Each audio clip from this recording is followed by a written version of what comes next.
Jon Snow stood at the edge of a ragged cliff, hands curled around the worn leather of his gloves, his breath smoking in the crisp northern air. The thick pine forest behind him was hushed, the wind weaving a soft lament among the slender needles. He had ridden half a day to reach this place, and his chest felt tight with longing and uncertainty. Winter had not departed entirely, even if the snows had melted in generous patches through the rolling terrain. Here, the land seemed caught between seasons, as though unsure whether to grant mercy with warmth or to remain under a lingering chill.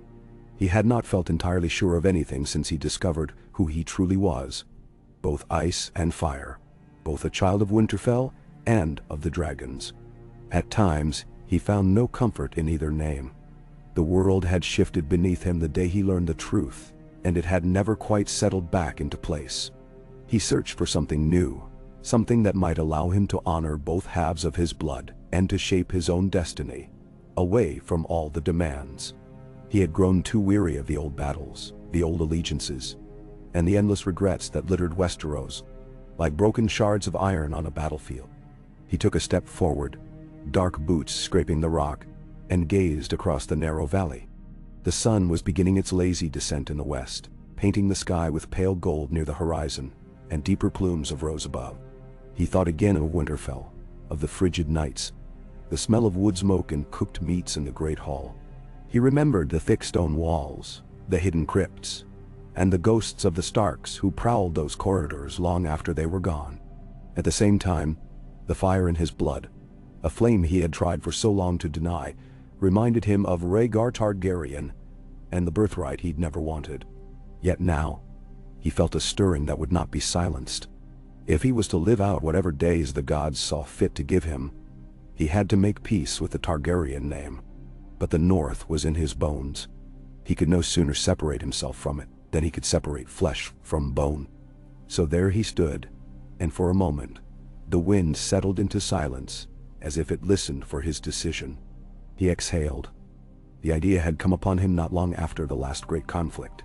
Once, he had tried to walk away from the burdens of rule or power. There was a deep part of him that simply yearned for quiet. But the blood of two ancient lines coursed through him, and perhaps fate whispered in the darkness. He could almost hear Ghost padding behind him, though the white direwolf was many leagues away, resting in a small camp they had established at the base of the forest. Jon had left him with a morsel of dried venison to keep him from wandering. There, on the cliff, Jon closed his eyes.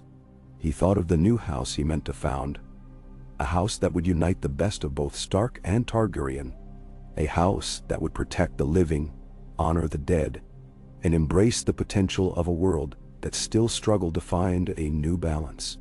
House Targaryen had left behind destruction and fear, but also strength and hope for renewal. House Stark had always stood for loyalty, resilience, and a unity with the land that shaped them. Between the two, Jon wished to build something that might last beyond him, something that would outlive the ghost of the White Walkers and the tyranny of petty kings. He breathed in the cold air. He'd chosen this place in the north, though perhaps not so far north that every winter wind would cut to the bone. The castle of the new gift still lay abandoned, if the rumors were true, and only broken rubble and half-burned watchtowers remained to suggest men had once settled there.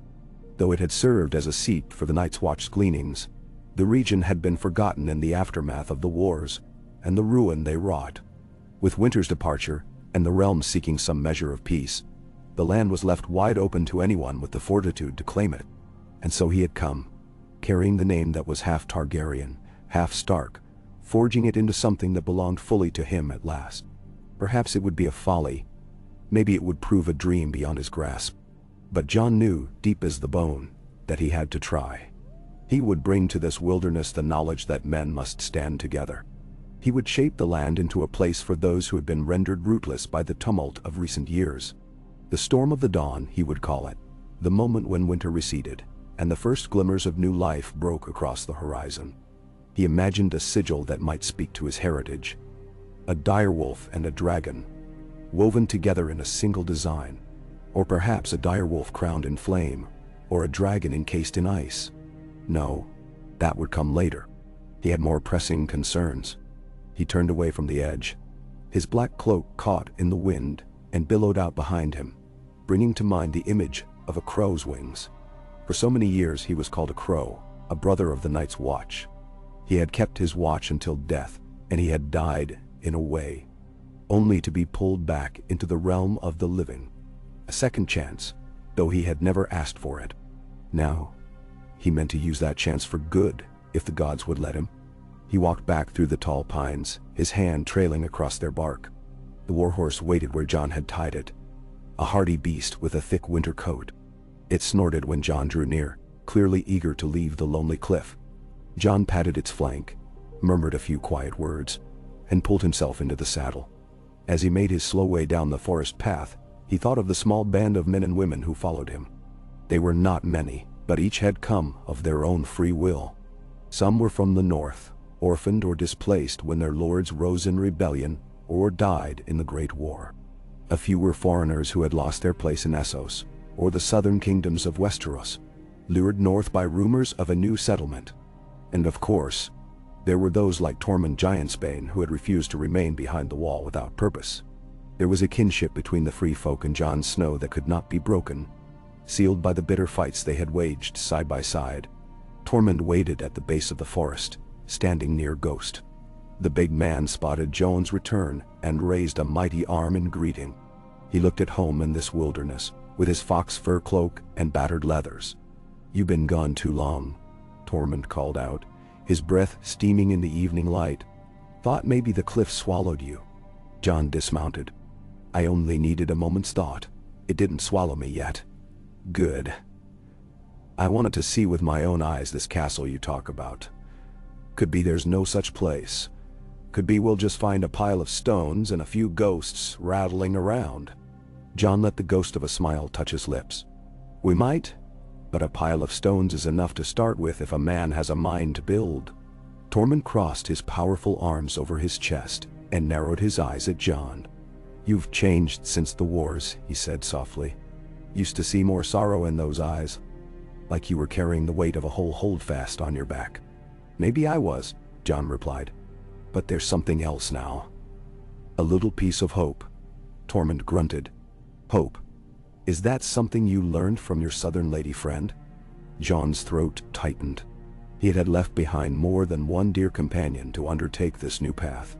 But he simply said, "Hope is something I learned from you, Tormund, and from the free folk who would not kneel but fought because they believed in living, and from the Black Brothers who gave their all to defend the realm, and from the dragons, if you can believe it."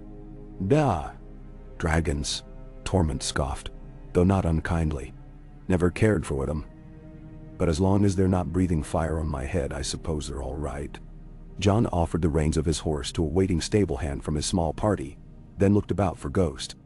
The direwolf padded close, silent on massive paws, nuzzling Jon's hand with a soft whine. The beast's red eyes glinted in the fading sunlight. Jon ruffled the fur behind Ghost's ears, feeling that familiar warmth bloom in his chest. Some days, Ghost felt like the one constant that had always stood by him. They set out together for the campsite, which lay deeper in the woods, circled by a few wagons and tents. Smoke from cook fires curled into the still air. The faint smell of stew reached Jon before he saw the thin rivulet of gray drifting above the pines. Only a few makeshift shelters dotted the clearing, but it was enough for the ragtag group that followed him. Men and women moved about, tending to chores, sharpening weapons, or seeing to the animals. They nodded respectfully to Jon, though not as a king. He had forbidden that. He was no king, nor did he wish to be crowned as such. But they saw something in him that stirred their loyalty, and for that, Jon was both grateful and burdened.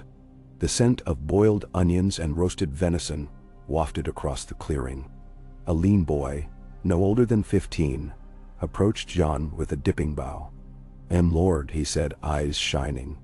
"Soup's nearly done, if you'd like a bowl." Jon paused. Lord. Even that small address made him uneasy, but he mustered a nod. "Thank you. I'll have some in a moment." "We ride at daybreak." "Yes, my lord." The boy darted away, rummaging in the wagon for a battered tin bowl. Tormund clapped Jon on the shoulder. "Good. I'm starving. Where's that stew? John let out a soft breath. Maybe he could allow himself the simple comfort of a warm meal. He knelt beside the main cook fire, ignoring the twinge in his back that reminded him how many wounds he had taken in the wars. The boy ladled a generous helping of the stew into the bowl. The smell of the onions and hearty chunks of venison made John's stomach twist with sudden hunger. Tormund joined him, practically drooling. They ate in silence for a time, listening to the crackle of the fire. The other folks in the camp drew nearer in small clusters, seeking warmth or company. An old woman sat on a stump to mend a torn cloak, her needle glinting in the last light of day. A pair of men, both once sworn to various lords in the south, debated the best way to build a temporary shelter from pine boughs. Someone else carefully braided strips of leather for new reins. In these shared tasks, John saw faint echoes of the fellowship that used to exist at the wall, and it soothed him in a way. Night soon crept in. The sky bled from soft rose to a deep bruise of purple, and the first stars showed themselves. John stared into the fire, remembering the roar of dragons and the howling wind on the ramparts, the sting of betrayal and the trembling relief of new alliances. So much behind him, and so much uncertain still. Yet now he had a plan, and that was more than he'd had in a long while. Tormund wiped his bowl clean with a scrap of bread and swallowed it in one enormous bite. "You're quiet," he said, tossing the bread crust into the fire, where it sizzled in the embers. "Planning some grand speech to rally us in the morning?" "No speech," John said. "Just thinking on the road ahead." Tormund shrugged. "Roads are roads. You point me north or south, I'll ride. Just so long as we get to see what you're on about with this new seat of yours. The castle, the new house, whatever it is you dream in that black head of yours. If you ask me, you do better in a hut with a fire and a hearty woman to keep you company. But you always did have grand notions." "Nay," John half smiled. "You want me in a hut, because that's your way of living.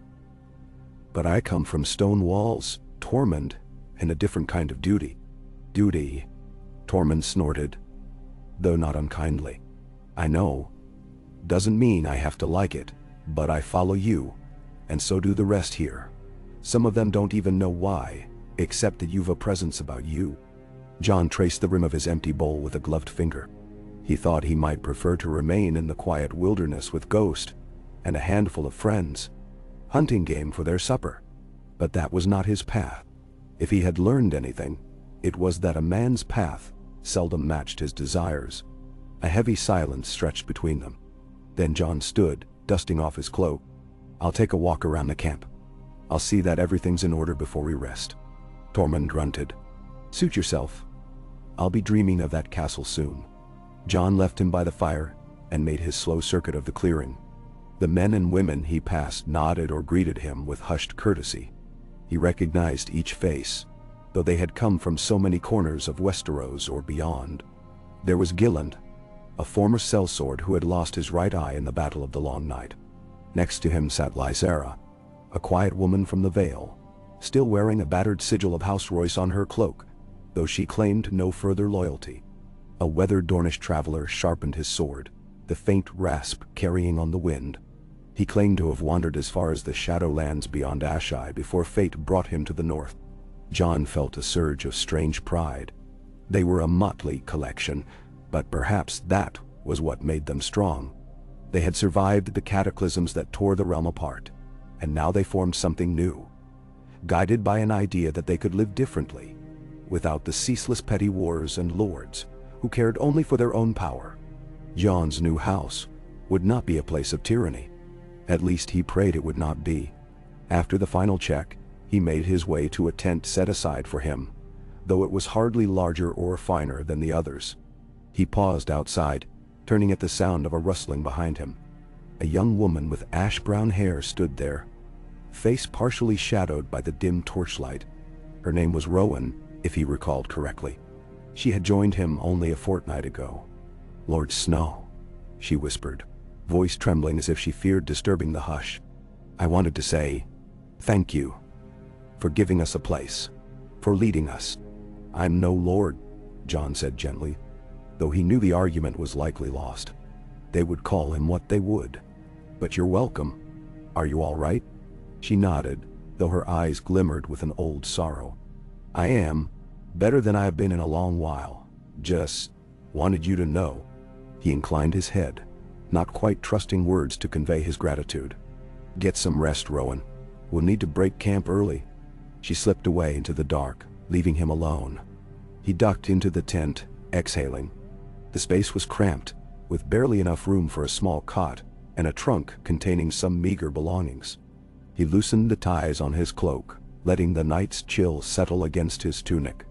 It was not so cold that he could see his breath, but he pulled a fur across his shoulders all the same.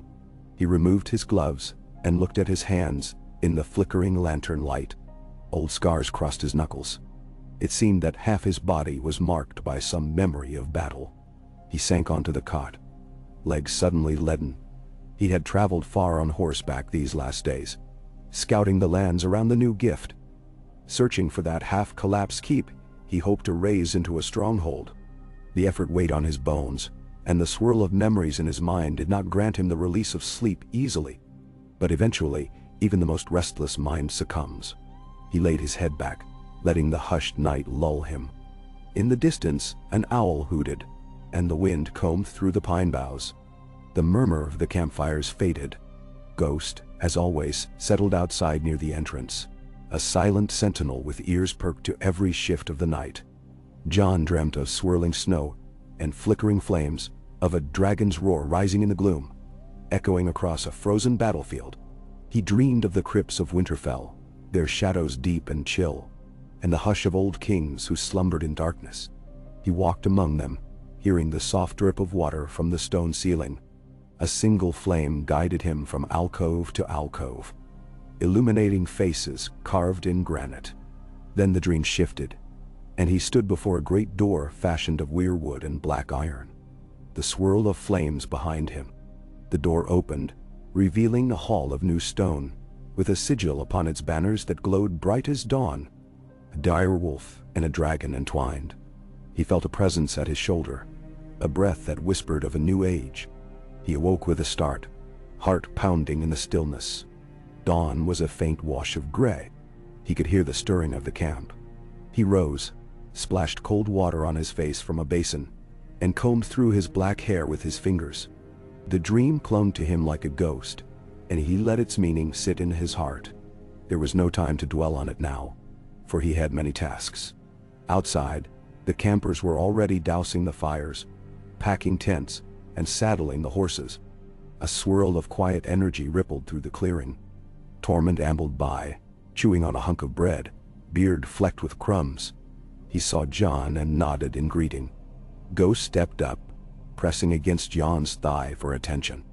Jon rubbed the direwolf's thick fur and gathered his thoughts.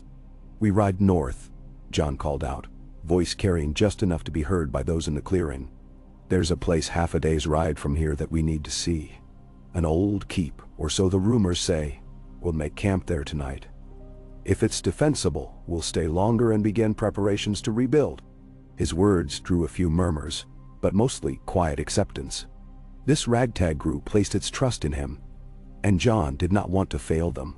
The small train of wagons and riders set off in good order, forging deeper into the northern wilderness. The path was rough, seldom used, choked with undergrowth that forced them to slow.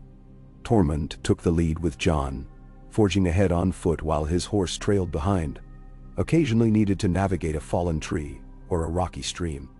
The air smelled of damp earth, and the morning light shifted through the pine needles in shimmering spots of gold. Rowan and Lazara rode together, scanning the surroundings for any sign of lurking danger, be it beast or bandit.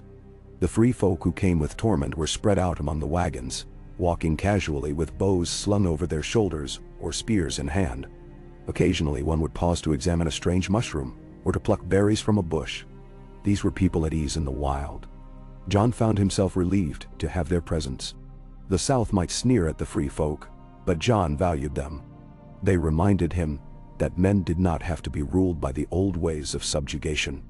The hours passed quietly, with only the crunch of boots on leaves and the soft clop of hooves to mark their progress. Jon kept his eyes open, searching for signs of old roads or any hints of the structure they sought. By midday, They halted to rest the horses near a shallow creek. The water babbled over stones, and the forest canopy offered cool shade. John dismounted and led his horse to drink, ghosting a hand over the animal's flank to soothe it. Tormund filled a water skin, squinting into the distance. "We'll find your castle soon, John. I can smell it in the air." John stifled a chuckle. "You smell moldy stone and old mortar?" "No, I smell your stubbornness leading us on." "That, and maybe the horse dung we're leaving behind," Tormund retorted with a grin. Then he turned serious. "But truly, I do feel it. There's something about these woods. Feels like no man set foot here in a long time. Could be good or bad. Could be we'll find something that doesn't want us there." John nodded. "That's possible. Keep your blade sharp." They did not tarry long. Within the hour, they were riding again, guided by faint impressions of what might once have been a path. Broken stumps rose here and there, and John wondered if they were the remains of a rudimentary palisade. Eventually, as the sun dipped into the western sky, they spotted a break in the tree line. Beyond it lay a clearing strewn with tall grass and piles of rubble. Against the far side, a looming structure of dark stone rose, half collapsed, covered in moss and creeping vines. John paused, letting the sight wash over him. This must have once been a small stronghold, perhaps a watchpost for the Night's Watch long ago, or a minor hall for some northern bannerman. Its walls were partially caved in, and the courtyard was overgrown with weeds. One tower still stood, though its top was sheared off, leaving a jagged crown of stone. The gatehouse was more or less intact, though the wooden gates themselves had rotted away, leaving only rusted hinges and splinters. Tormund let out a low whistle. "Ah, castle, you said. That might be stretching the word." John dismounted, scanning the perimeter. His heart pounded in his chest. This was it. He could feel it in his bones, an echo of the dream. The hush that lay over these stones was profound, as though the ghosts of the past held their breath. "It's enough," he said. "We can rebuild the walls, reinforce the tower, and the courtyard. There's room enough for stables, a smithy, and gardens if we clear it. Yes, it will take time, but it can be done." He walked forward, pushing aside the tall grass. Ghost trotted at his side, ears perked. The rest of the company followed, some dismounting to lead their horses, others staying astride to keep a watchful eye. They spread out in cautious exploration. An older man named Boric, who had been a mason's apprentice in Winterfell years ago, knelt to examine the foundation stones. He ran his fingers along the mortar. "Solid enough in parts," Boric said, nodding. "It's old, but not beyond saving." John felt the stirring in his chest again. Hope, perhaps. He envisioned new walls rising here, a hall where people could gather around a hearth, banners that represented something different than the constant cycle of feuds. Stone by stone, they would transform the ruin into a seat worthy of a new house, a place for all who had no place. He turned and addressed the group, raising his voice so they could hear. "We'll make camp here tonight. The tower might be too unstable for us to sleep in, but there's enough of a courtyard to set up tents. We'll light fires and keep watch. Tomorrow, we begin clearing the rubble and assessing what we need. If any of you wish to move on, you're free to do so. There's no binding contract here. But for those who stay, you'll be part of something new. It won't be easy. It will likely be cold and dangerous. But you'll have a home to defend and build upon. A home that belongs to all of us." Nomo. He saw a flicker in the eyes of those gathered. Excitement, uncertainty, determination. Tormund laid a hand on the hilt of his sword and flashed a grin. "Well spoken, Snow." Some set to work at once clearing debris.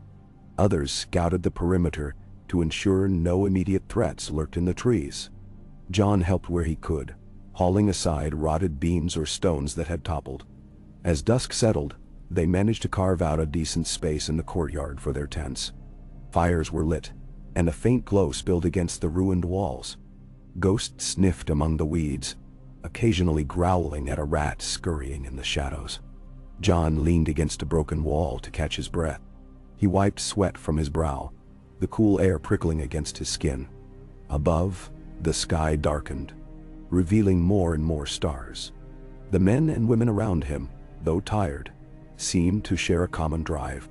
They had journeyed here by choice, each carrying their own grief and hope. They worked together because they wanted to, not because someone forced them.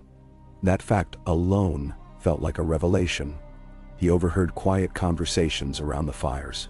Some speculated on how best to rebuild the tower. Others wondered if farmland might be cultivated on the nearby slopes. Someone joked about how the free folk would react to being put to tasks like farmers, and Tormund roared in response, pointing out that none were more cunning at surviving than the free folk. Jon allowed a slight smile as he listened. This new house, he was not yet certain what to call it. House Snow seemed too plain, and it did nothing to honor his Targaryen ancestry. House Targaryen did not feel right either. He wanted something that would speak to the union of ice and fire, but also carve out its own identity. He recalled the dream door in the crypt, the swirl of direwolf and dragon. Perhaps House Frostfire, or House Icefire, or House Winterdrake. The name might come to him in time. For now, it was enough to know that the seeds of that vision were planted. Later that night, as the fires burned low and the moon arced overhead, Jon stood alone on the remnants of the battlements. He had climbed a precarious flight of steps that threatened to crumble beneath his weight, but it brought him to a vantage point overlooking the courtyard. The flicker of torchlight illuminated the determined faces of those below, a sight that stirred him with equal measures of resolve and worry. He was responsible for these people. He could not fail them. At his side, Ghost peered down, ears pricked. The direwolf made no sound. But Jon sensed his approval, or at least his calm acceptance of this place. The wind tugged at Jon's cloak, and for a moment, he closed his eyes. In that silent darkness, he let himself imagine the future. Resilient walls repaired, a proud tower reaching skyward, a banner snapping in the wind. He imagined forging alliances with nearby holdfasts, welcoming travelers and outcasts alike to join in building a new kind of future for the North. He imagined forging steel in a smithy that echoed with the ring of hammers, forging a legacy that might outlive him. The weight of it was tremendous. But Jon had never shied from burdens. He had been Lord Commander of the Night's Watch, had stood against the White Walkers and faced the fury of dragons. Now he would take on this mantle, founding a house that belonged to no war, no ancient grudge, but to the living hope for tomorrow. Perhaps that was what truly united his blood of fire and ice, a single flame of hope burning even in the cold of winter. His breath caught. He opened his eyes and gazed upon the camp once more. A soft luminescence from the moon touched the broken walls, revealing more details in the cracks and contours of the stone. He noticed faint marks etched into the doorway of the keep, old runes or letters in a style he did not immediately recognize. He resolved to examine them in the morning, to learn what they might reveal of this place's history. The North was full of secrets after all. If this keep held any hidden passages or locked doors, he would find them in time. With a final lingering glance at the courtyard, Jon made his careful way down the steps.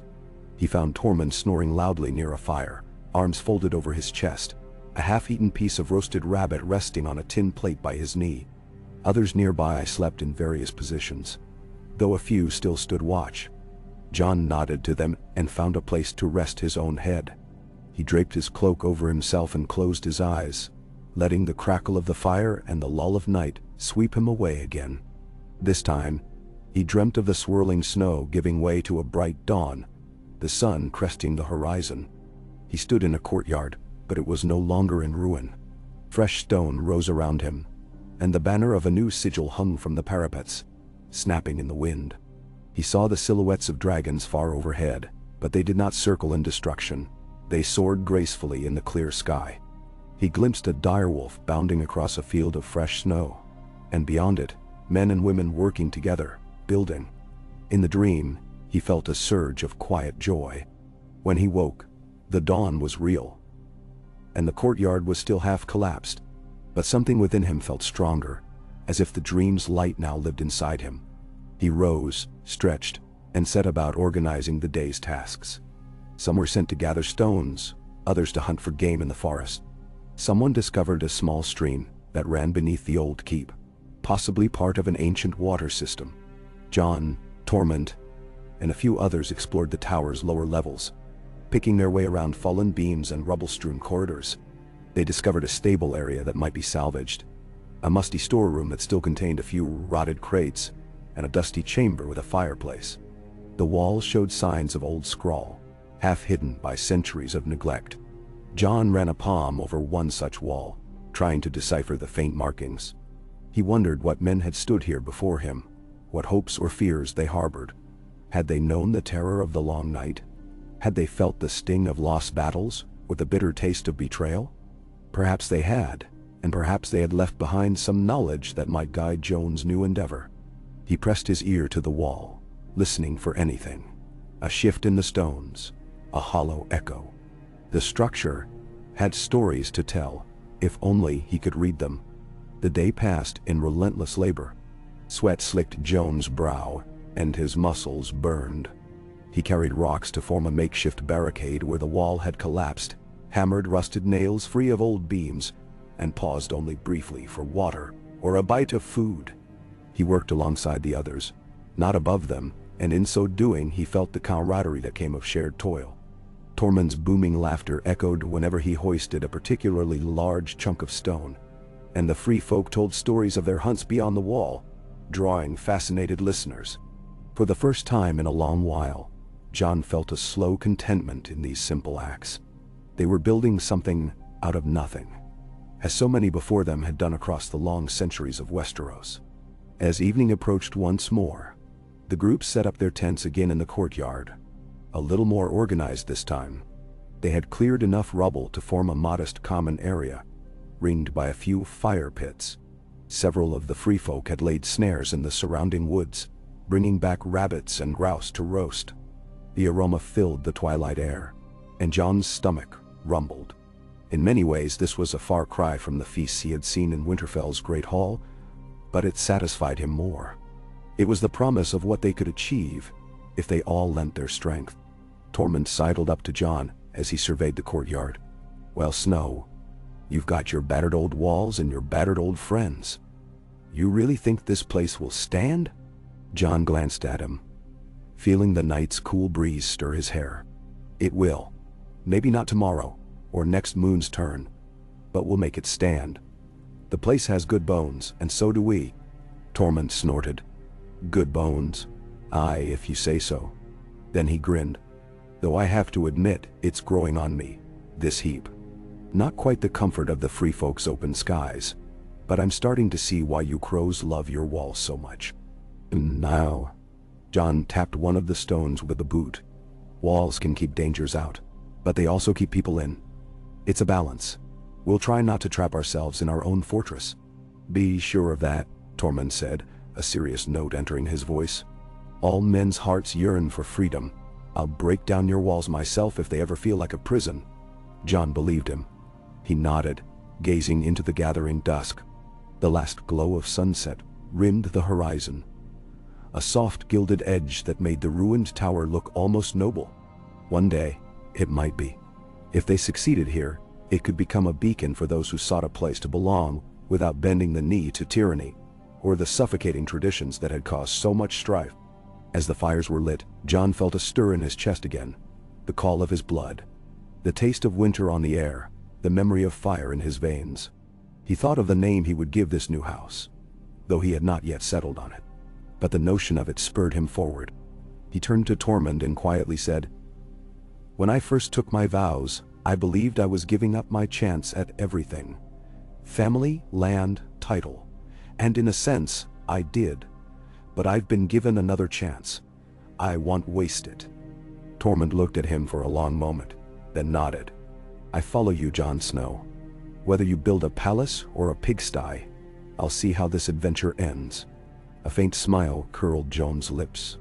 He gazed upon the courtyard, where men and women talked and laughed, and nursed their aches from the day's labor.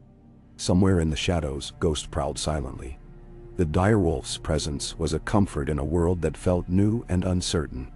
And new it was, for the future belonged to them now, shaped by hands both calloused and gentle, by hearts once broken and now mending. Jon let out a breath. "Then let's begin," he said. though he knew in his heart that they had begun from the moment they set foot in these woods. Little by little, stone by stone, they would craft a refuge, one that balanced the harsh cold of the north and the latent fire in Joan's veins. A house that stood for unity, for hope, for the promise of dawn, after even the longest night. If they succeeded, then perhaps the nightmares of the past would not return so easily. And if they failed, well, at least they would have tried. He walked into the firelight and joined the others. A hunk of roasted rabbit was pressed into his hands, and the conversation wrapped him in a warm cloak of companionship. His gaze flicked across the flickering flames to the broken walls beyond. He dared to imagine them whole again.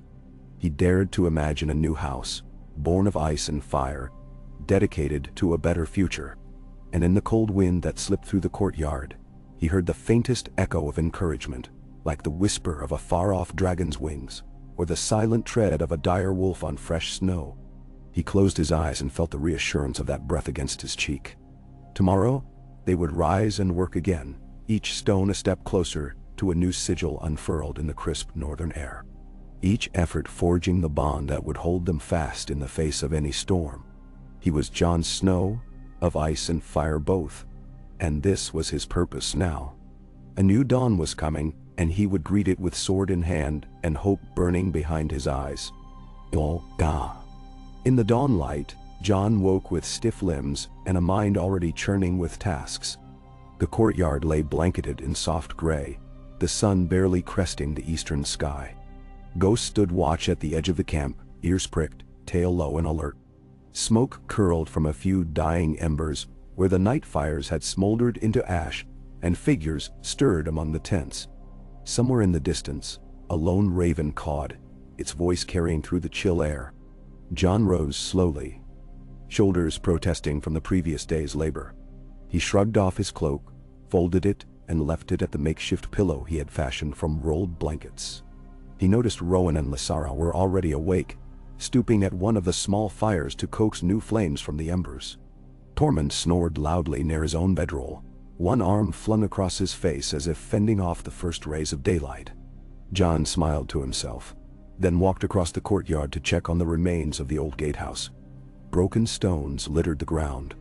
Clumps of weeds grew through cracks in the masonry. Jon picked his way among the debris until he found Boric, the older man who'd once served as a mason's apprentice. Boric knelt by the remnants of what must have been the portcullis mechanism, his fingers gingerly testing a few rusted iron rods. He glanced up at Jon with a weary smile. "It's a sorry sight, my lord," Boric said. "But I think we can salvage part of the structure. The mortar's mostly gone around the north side, so we'll need fresh stone there. We'll need timber from the forest too. Good, strong trunks to build a new framework." "And?" Jon crouched beside him, running his fingertips over the pitted iron. "You think the gate can be repaired?" Boric's eyes scanned the beams overhead. "We'll have to fashion new bars and a new crossbeam. This mechanism has rotted beyond use, and the chain is gone. But the stones here might hold if we shore them up." Jon nodded. "We'll focus on sealing the perimeter first. If we can close the gatehouse and patch the largest wall breaches, we'll have a defensible courtyard." Boric grunted in assent and rose with a slight wheeze. He brushed dust from his knees and looked at Jon with a glint of determination. "We'll do it. I never thought I'd have the chance to build something of my own. But that's what this is, isn't it? Ours. It's strange to feel pride about something still half ruined." A ghost of a smile touched Joan's lips. "It won't stay half ruined for long. We'll make this place stand again." Dashed. Before Boric could answer, Tormund's voice boomed through the courtyard. "Who's for breakfast?" he shouted, rubbing at his beard and blinking in the weak sunlight. He glanced around, apparently looking for the boy who usually stirred up a pot of porridge or soup. Spotting only Rowan and Lysara at the fire, Tormund made an exaggerated frown. "We're not coddled lords or ladies, are we? We'll starve at this rate." Jon stood, meeting Tormund's playful scowl. "We'll have fresh water soon enough. If you're hungry, see if any rabbits were caught overnight." "Ben," Tormund snorted. "I saw a few snares. Might have a morsel or two." Then he stomped off, calling for whomever was supposed to check the traps. Jon followed him at a more leisurely pace, scanning the courtyard as the camp began to stir. People emerged from their tents, yawning and stretching, exchanging hushed greetings. The sense of shared purpose from the previous day lingered. They were sore, hungry, and a bit disheveled, but they hadn't broken. If anything, the day's labor had bonded them more tightly. In the corner of the courtyard, near a half-collapsed stretch of wall, a cluster of free folk busied themselves with repacking gear. Their leader among this band was a tall, wiry man named Daggerson, who had once been Tormund's shield brother. He caught John's eye and lifted a hand in greeting, prompting John to step closer. "We're heading into the woods to cut timber," Daggerson said in a direct tone. "We'll bring back whatever we can haul. Boric says we need the wood for bracing the walls." John rested a hand on the hilt of Longclaw, mostly out of habit. "Good. Take care. The forest around here is thick, and we don't know it well yet." Daggerson's smile creased the corners of his eyes. "We free folk know how to handle ourselves among the trees. Don't fret over us." John nodded, giving silent acknowledgement of their skill. He didn't intend to coddle them, but caution was necessary, especially with so few swords to defend the settlement, if anything went amiss. Keep a watch for any signs of other travelers or wild creatures. Daggerson hoisted an axe onto his shoulder. We'll do that." A few of his companions fell in behind him, half a dozen men and women with axes and rope. Together they slipped through the broken gateway and disappeared into the forest, heading for the tall pines that loomed beyond. John breathed in the brisk air, noticing how the sky overhead was shifting to a lighter shade of silver. The day would be mild, but the northern climate never allowed full warmth for long. The short summers here could still turn cold in the evenings. By the time John returned to the central fire, Rowan had coaxed a small pot of water to boil, and a thin porridge was bubbling inside it. She stirred with a makeshift ladle, face set in quiet focus. Lysara helped measure out pinches of salt. John accepted a bowl with a nod of gratitude and found a place to sit on a chunk of fallen stone. The porridge was bland and watery, but it filled the emptiness in his stomach. Tormund arrived with a handful of small rabbits. "Caught in the snares near the tower's backside," he announced. "Scrawny little things, but they'll do." He proceeded to skin and dress them with practiced efficiency, making light conversation with those around him about how rabbits in the far north grew fatter or tougher, depending on the season. John ate, mind already ticking through the day's plans. After ensuring the perimeter was secured, he wanted to inspect that tower more thoroughly. The day before, he'd noticed some old carvings on the lower level. Perhaps he would glean a clue as to who built this place, and whether there were hidden passages or storerooms that could prove useful.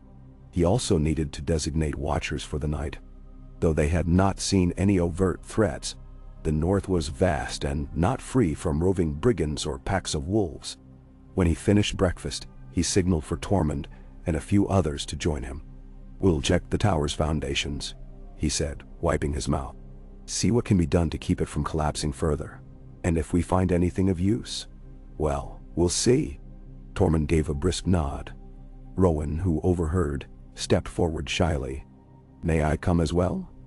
I'm curious about the carvings." John paused, studying her earnest face. She had proven herself willing to work, though she was still young and somewhat timid. "All right, but stay close." Rowan gave a grateful bow of her head. "Thank you." Together, they crossed the courtyard. The tower loomed above them, its top jagged against the pale sky. Part of the exterior wall had crumbled away, leaving a portion of the interior exposed to the elements. Vines crept along the stones like dark veins. Tormund led the way in, stepping over a fallen beam.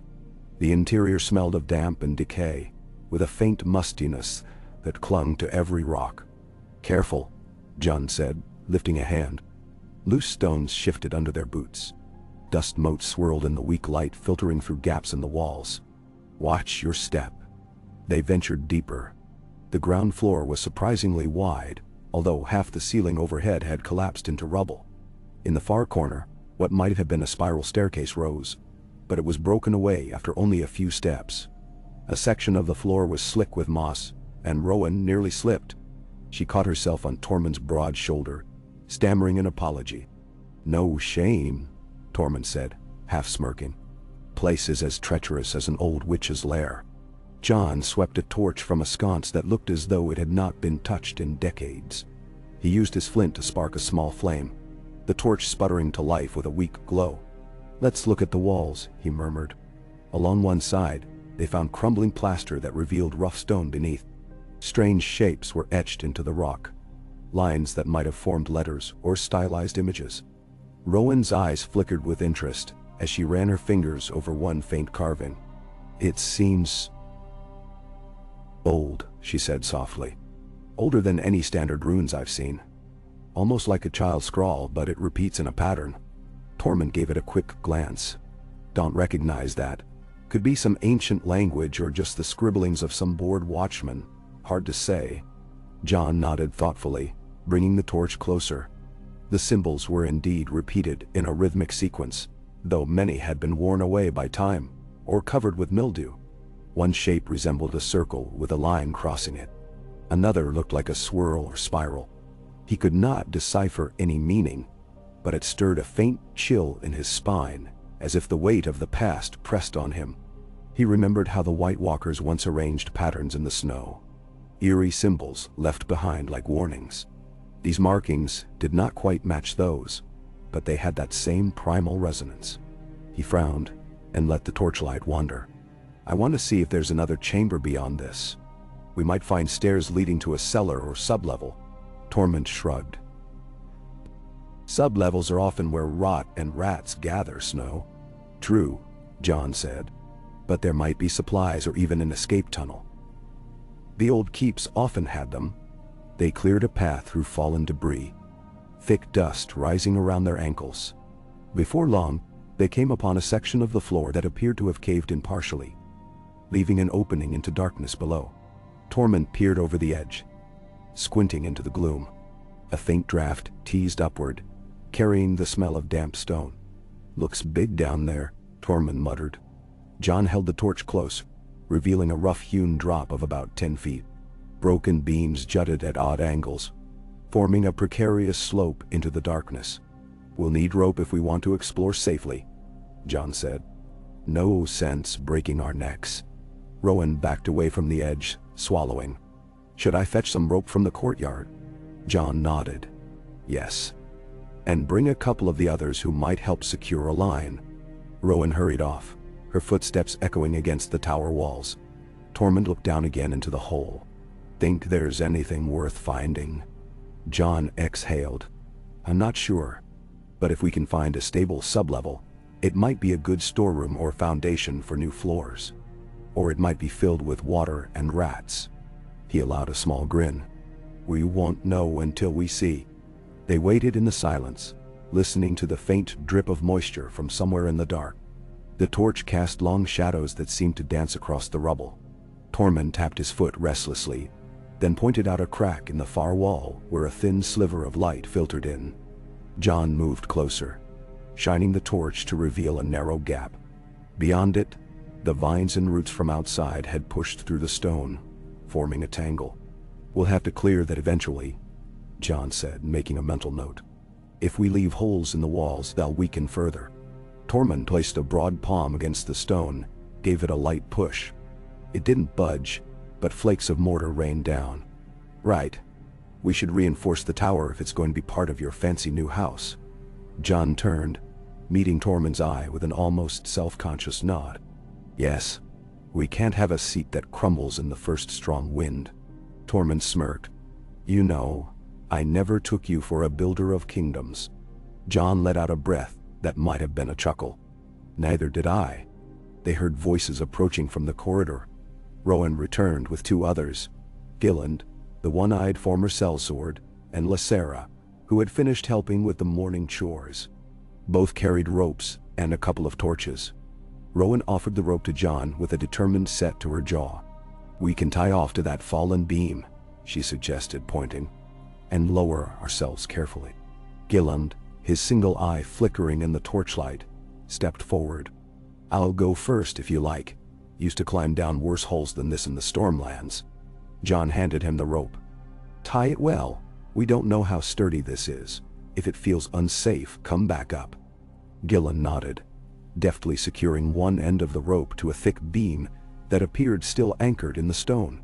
He tugged it a few times, testing its hold, then peered over the edge of the drop. With a grunt, he eased himself over, boots scraping against the rubble, torch in one hand. The flame cast flickering shapes below as he descended. They heard him curse softly as he found a foothold. Then his muffled voice echoed. "There's a floor of sorts. Water too, about ankle deep. Wait, it opens up. By the gods, this is bigger than I expected." Jon glanced at Tormund, who raised an eyebrow. Rowan shifted on her feet, clearly nervous. Lysera watched with quiet intensity. After another moment, Gillen called up. "All right, it's safe enough. Nothing's jumped out to eat me yet." Jon offered Tormund a slight nod. "I'll go next. Then the rest of you can follow." He gripped the rope and carefully maneuvered over the edge, testing each foothold. Pieces of stone crumbled beneath his boots, and the wet air rose in a clammy rush. The walls of the pit were slick with moss and lichen, but the rope held firm.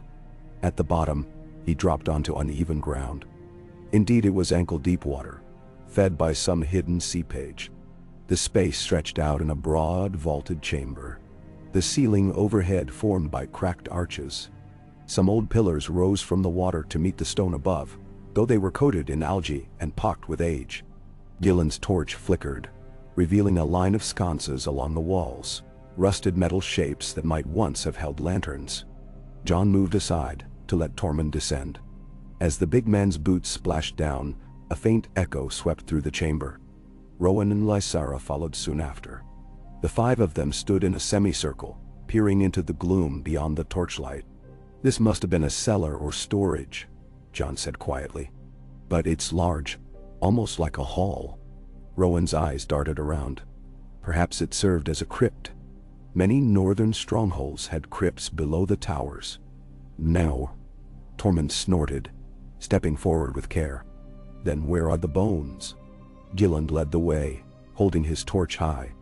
The water lapped around their ankles, cold and slightly pungent, as though tainted by centuries of stagnant air. Slowly, the chamber opened into another, smaller room. The water receded near the far corner, leaving muddy ground.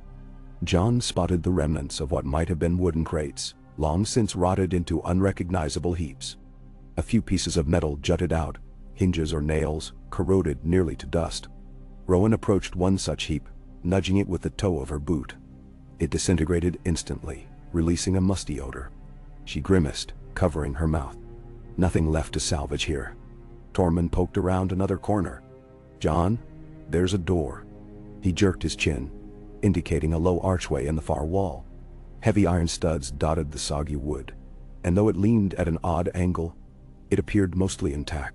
Jon and Gillen approached it, torchlight making the surface gleam dully. Jon tried the latch. It was stuck, likely rusted in place. Gillen shoved against the door, and it creaked, but didn't give. Tormund joined in, ramming his shoulder. The wood groaned, and eventually, with a wet crack, the door tore free of its hinges, sending Tormund stumbling forward with a splash.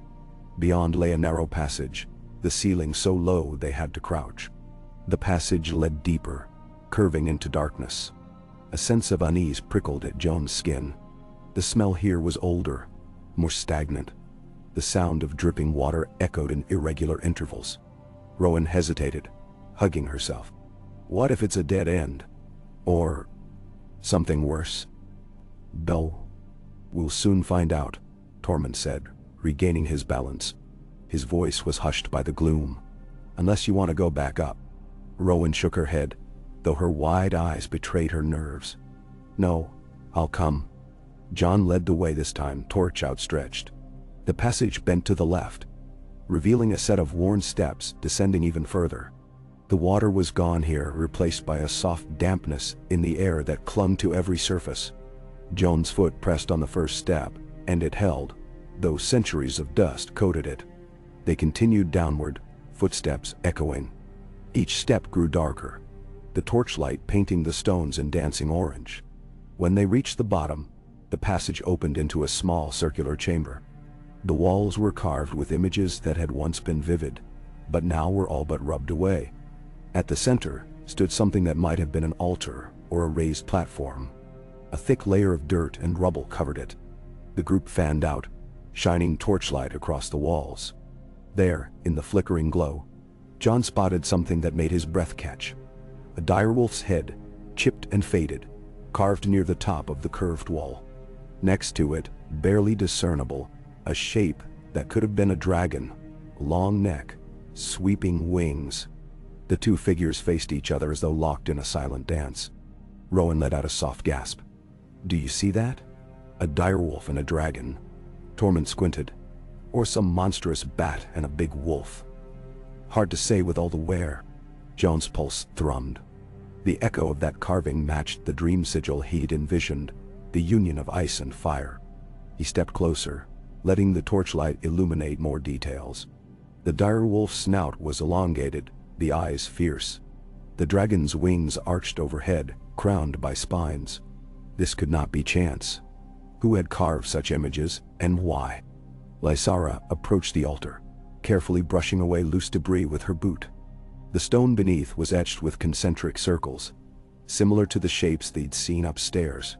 She knelt, running a cautious hand over the lines, then looked at John. "It's the same style as the markings in the tower, isn't it?" John crouched beside her, nodding.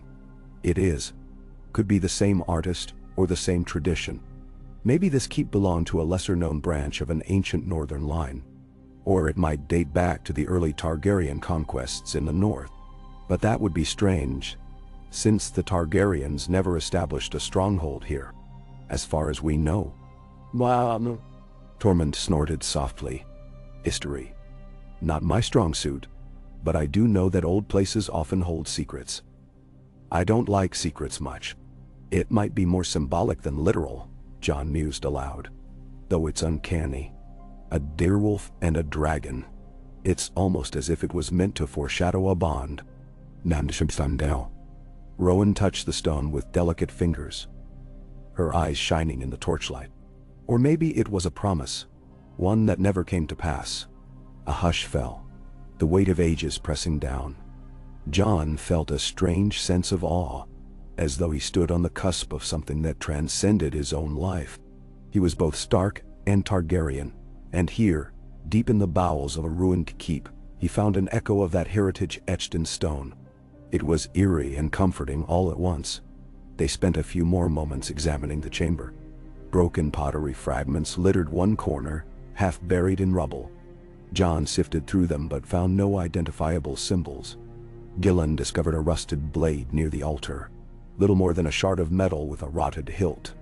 No bones, no relics of immediate value, just the haunting presence of those faded carvings. At length, Tormund stretched his neck. "I've had enough of lurking in crypts. Let's get back. My beard is dripping with this foul damp." John took one last look at the mural. The direwolf and the dragon seemed to stare back, locked in stony silence. He swallowed the knot in his throat, then turned away. "Yes, let's see if we can salvage these passages for storage later. For now, we should rejoin the others." They backtracked through the corridor, stepping over the remnants of the door. The water in the main cellar still lapped around their ankles. One by one, they climbed the rope back to the tower's ground floor, emerging into light that felt almost painfully bright after the subterranean gloom. John gave a hand to Rowan as she cleared the edge, then paused to catch his breath. As they made their way out of the tower, they found that the day had grown more active in the courtyard. Daggerson and his group had returned with a modest haul of timber, which they'd piled near the gatehouse. A few people were already stripping bark and cutting notches for support beams. Others were gathering stones from around the ruin, sorting them by size. In the corner, Boric directed a handful of folk in constructing a rudimentary scaffolding to shore up the most perilous stretch of wall. John felt a surge of gratitude for their effort. They were a motley gathering, but each found a role, a task. And as they worked, they talked and laughed and complained about sore muscles or the meager meals. Yet there was a sense of shared determination that made everything feel lighter. He recalled the nights at Castle Black, when the Night's Watch would share their meager dinners and bad jokes, forging a brotherhood out of necessity.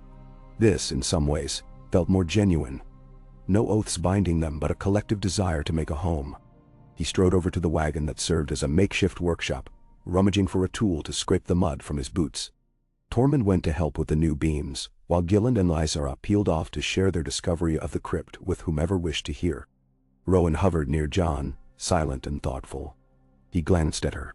"You're quiet." She nodded, eyes distant. "That carving, do you think it means something about your new house? As if fate led you here?" John exhaled. "I'm not sure I believe in fate, but it does feel odd. A dire wolf and a dragon, carved centuries ago, hidden beneath this place." "Man?" Rowan's gaze flicked to the tower. "If you do create a new sigil, maybe it should look like that carving." It felt powerful. A wry smile touched his lips. "You may be right." He set aside the scraping tool and dusted off his hands. "For now, we've work to do. If you're up to it, Boric could use another pair of hands for the scaffolding." She dipped her head. "Oh, of course." Then she hurried off, boots squelching slightly from the cellar water. John took a moment to assess the rest of the courtyard. He spied a cluster of newcomers, stragglers who had perhaps arrived within the last few hours. Two tall figures in cloaks, faces partially hidden by hoods, were speaking with Tormund near the gate. He crossed the courtyard to greet them, curious who else had wandered here. As he approached, Tormund gestured at John. "Here he is, the man you're looking for." The taller of the two strangers pulled back a hood to reveal a narrow face, a neatly trimmed beard shot with gray. The second was a woman, equally tall, with sharp green eyes and hair braided tight against her skull.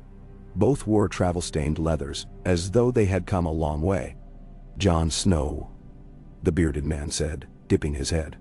"My name is Carol Stone. This is my companion, Ira. We heard talk that a new settlement was rising in these parts, open to those willing to work for a home." John studied them, the hint of wariness stirring in his gut.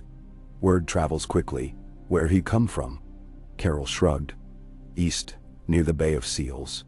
We were hired swords once, but now we seek something more honest. We have no loyalty to any lord. If your cause is what we hear it is, we'd like to join." "Then?" John glanced at Tormund, who gave a slight shrug, indicating he had no reason to distrust them yet. John turned back to Carol and Ira. "We're rebuilding this keep and founding a new community, where all contribute equally. There's no guarantee of riches or easy living. Only hard work and a chance at a better life." Ira spoke with a calm, measured tone. "We understand. We have skills. We can hunt, craft arrows, fight if needed. We're prepared to do our share." John considered them for a moment longer, studying their postures. They didn't seem shifty or dangerous, though caution was always warranted. "Very well. You're welcome to stay. You can set up near the others. Speak to Boric if you're handy with building, or see Tormund if you'd rather hunt. We can use both." The pair nodded in unison. Carol offered a thin smile. "We'll prove ourselves quickly." They walked off, disappearing into the throng of workers. Tormund spat thoughtfully. "We'll need to keep an eye on all these newcomers, Snow. Hard to trust Sel's words at face value." John folded his arms. "True enough. But we can't turn everyone away. I'd rather have them here, working towards something, than out there on the roads, desperate and armed." "Now?" Tormund barked a laugh. "No argument from me." He rested a hand on John's shoulder briefly, then moved to help some free folk with a large pine trunk they were maneuvering. John lingered by the gate, taking in the swirl of activity. It felt like the beginnings of something that transcended the typical petty alliances of Westeros. People of different backgrounds, free folk, southern exiles, Sellswords, orphans, were coming together under his banner, though it wasn't officially a banner yet. Their labor and shared hopes were forging ties stronger than any vow. He felt a flicker of pride and apprehension. He had never set out to rule, yet here he was, guiding the shape of a new house. The day wore on with a steady rhythm of hammering, sawing, shouting instructions, and the grunt of bodies lifting heavy stones. Boric and his crew managed to anchor a new support beam in place along the most damaged stretch of wall. Another group, erected a crude palisade at the gap where the wooden gates had once stood, a temporary measure until they could craft something sturdier. John lent his own muscle, hauling timber, adjusting ropes, and offering ideas whenever they encountered an obstacle. He kept an open ear for grievances as well. If someone complained that the labor was too hard or they needed more tools, he tried to address it calmly. In the late afternoon, a brief shower swept through, the rain hissing against the old stones and drenching everyone caught in the open. Folks scrambled to protect the newly cut lumber from getting too soaked. Tormund, already soaked to the bone, simply laughed, saying it reminded him of storms beyond the wall. John huddled under a half-intact section of the tower, watching the raindrops carve rivulets in the courtyard mud. Despite the discomfort, the shower felt like a blessing, a baptism of sorts for the new life they were forging here. When the rain passed, leaving the air brisk and fresh, John saw a faint rainbow bend across the sky. He remembered how, as a child, he had gazed at such rainbows from Winterfell's ramparts, and wondered what lay at their distant ends. Now he felt as though he stood at the foot of one, forging a path towards some uncertain treasure. A romantic notion perhaps, but it lifted his spirits. Evening arrived with the laborers weary and sore, but still determined. Fires were lit once more, pots set to boil. A few huntsmen returned with modest game: 2 deer, a handful of birds, and a boar that took 3 people to carry. The promise of fresh meat sparked good cheer. John helped strip the deer and portion out the cuts, ensuring fairness in the distribution.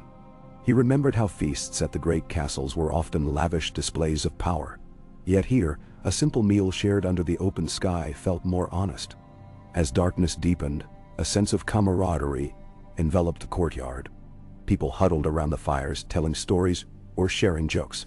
The new arrivals, Carol and Ira, sat with the free folk, apparently discussing arrow-making techniques. Rowan and Lysara compared notes on the symbols they had seen in the tower crypt. Vigilant entertained a few watchers with a tale of his mercenary days, exaggerating comedic moments for effect. Tormund, for once, stayed quiet, content to gnaw on a chunk of roasted boar and sip from a skin of ale someone had bartered in a nearby village. John found a spot by one of the larger fires, where the heat spread pleasantly over his sore muscles. Ghost sat beside him, ears perked, occasionally lifting his muzzle to sniff the savory air. John watched the flames dance, letting the crackle and pop soothe his mind. Somewhere near, a woman plucked at a small stringed instrument, coaxing a gentle tune that wove through the quiet conversation. The moment felt precious, as though suspended in time. He gazed around at the ruined walls, the half-finished palisade, the tower that stood as a silent sentinel. He remembered the carvings of the direwolf and dragon, etched deep beneath the earth. Perhaps it was a sign that this was the place for him after all, that the legacy of ice and fire he carried could find a home here. He felt a tug of longing for those he had left behind. His siblings scattered, Samwell at the Citadel, and others lost to war or distance. But the longing was gentler now, less like a wound, and more like a quiet remembrance. Tormund caught his eye and nodded, as if to say, "This is good. Stay on this path." John nodded back, feeling the quiet solidity of that unspoken accord. They had come far together. He thought of how Tormund had once threatened him, how so many free folk had wanted him dead, and now they built together. The realm had changed. John only hoped it would change further for the better. Later, as the fires began to burn down to embers, and the watchers took their posts for the night, John walked a slow circuit along the partial walls, testing them for weakness. He found places where the mortar threatened to crumble, making mental notes to inform Boric come morning. Ghost padded beside him, silent but ever vigilant. The moon rose, painting the keep in silver light, the broken tower's silhouette stark against the starry sky. He paused in the old gatehouse, leaning on one of the newly placed timbers, and peered out at the dark forest beyond. The wind sighed through the trees, and distant branches swayed like black waves.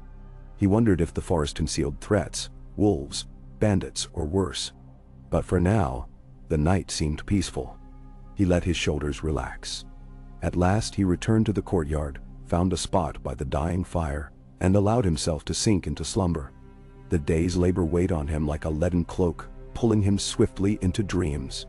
Once more, he dreamed of swirling snow and warm flames intermingling, of a dire wolf's howl echoing through corridors of stone, and the distant thunder of wings overhead.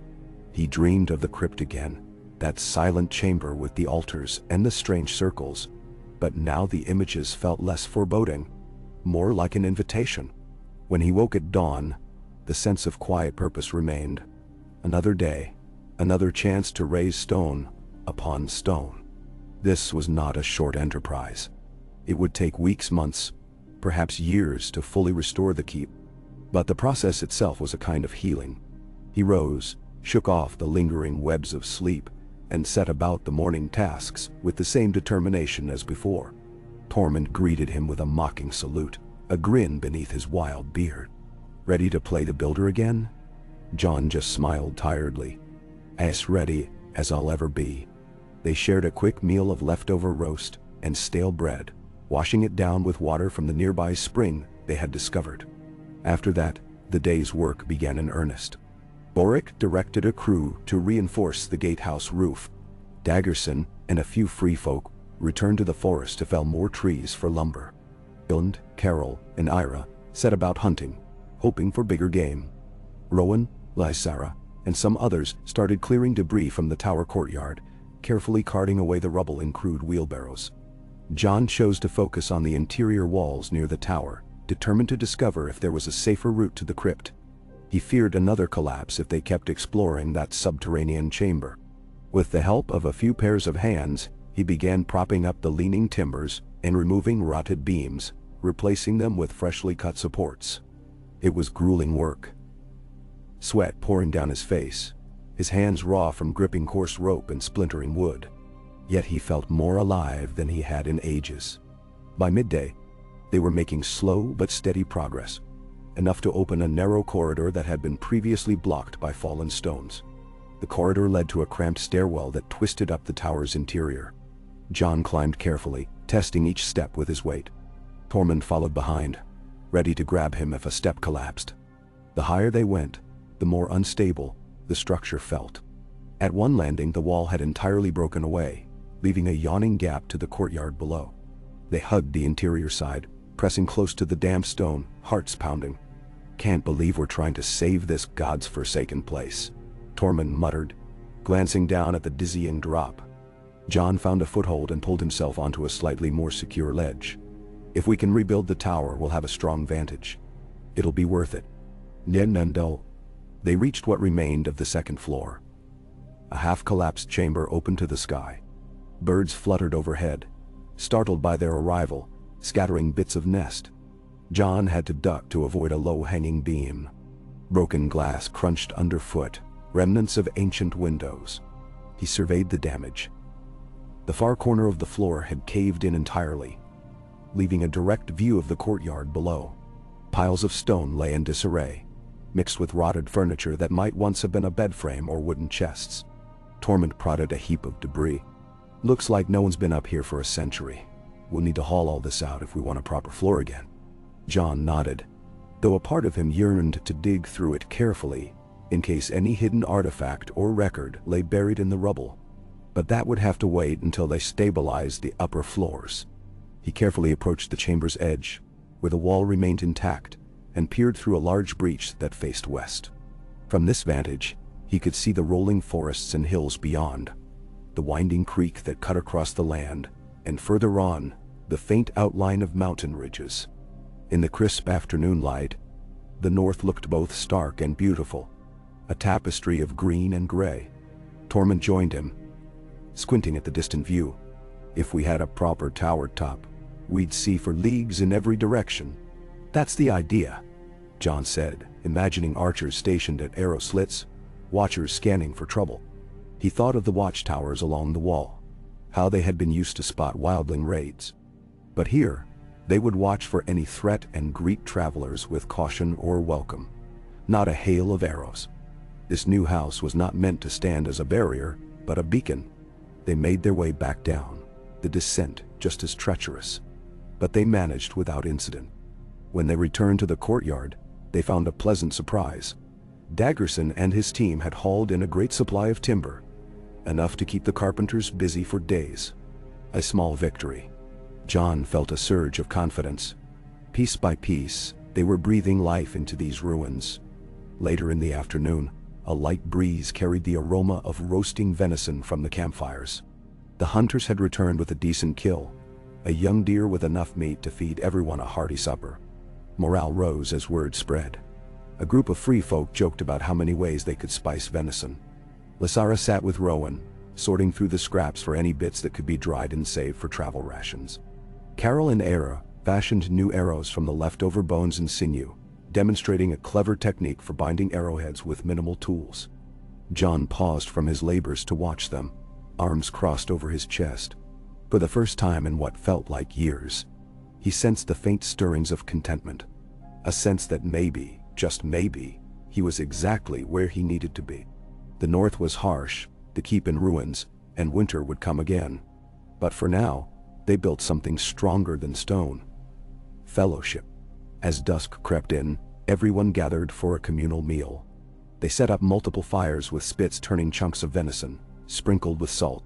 A few root vegetables scavenged from the forest's edge or traded at distant hamlets added a bit of variety. People ate hungrily, their day's sweat and toil earning them a solid appetite. The mood hovered between tired satisfaction and a cautious optimism. Some quietly sang a half-remembered ballad about the kings of winter. Others simply stretched their legs, letting the fatigue ease.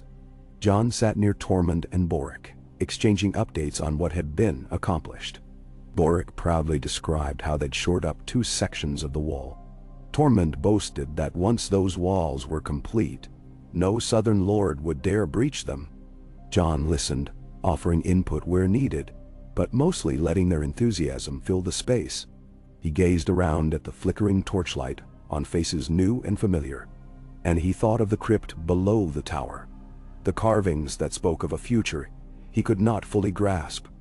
When the meal ended and the fires burned low, John decided to walk to the far edge of the clearing, where the land dipped into a shallow ravine. Ghost trailed him silently, an alabaster shape gliding through the gloom. The night felt cool against John's heated skin, and each breath tasted of pine and moist earth. At the crest of the ravine, he halted, letting the wind tug at his hair. Stars shimmered above, a canopy of endless black. He sank to one knee, resting his hand on Ghost's back. Memories threaded through his mind, memories of the wall, of Longclaw clutched tight as the dead advanced, of a Targaryen queen with dragons overhead, and of a direwolf pup in the snow outside Winterfell. So many lives lost. So many battles fought. Now he had a chance to shape something new, to honor both the ice and the fire in his blood. In that quiet moment, the forest around him seemed alive with subtle voices, the sigh of branches, the rustle of leaves, the trickle of unseen streams. He thought he heard, for just an instant, the distant roar of a dragon. Impossible, yet it made his heart quicken. He lifted his gaze to the sky, remembering Rhaegal's green wings against the clouds. The north was not a place for dragons anymore, but perhaps the spirit of them lingered in him. "I'll build it," John said aloud, voice low. "A new house, a new future, a new name. No matter what it takes, no matter how many stones we must set." Ghost leaned into him, and John ruffled the thick fur at the direwolf's neck. For a moment, he let himself dream of the day a proper hall stood behind him. The tower proud and whole, the courtyard alive with voices. Maybe there would even be a time for feasts, for music, for the laughter of children. The vision was hazy, but it lit a spark in his chest. He rose to his feet, nodding to Ghost. "Come on, we've work in the morning." The direwolf padded after him, silent and sure. Back at the camp, the last embers cast a faint red glow. A few watchers patrolled along the half-ruined walls with torches. Most folk lay sleeping in their tents or bedrolls. John sought out a small corner near the tower where he could roll out his blankets and settle Ghost beside him. As he lay down, exhaustion pulled at him like a weight. He closed his eyes, letting the hush of the keep cradle him.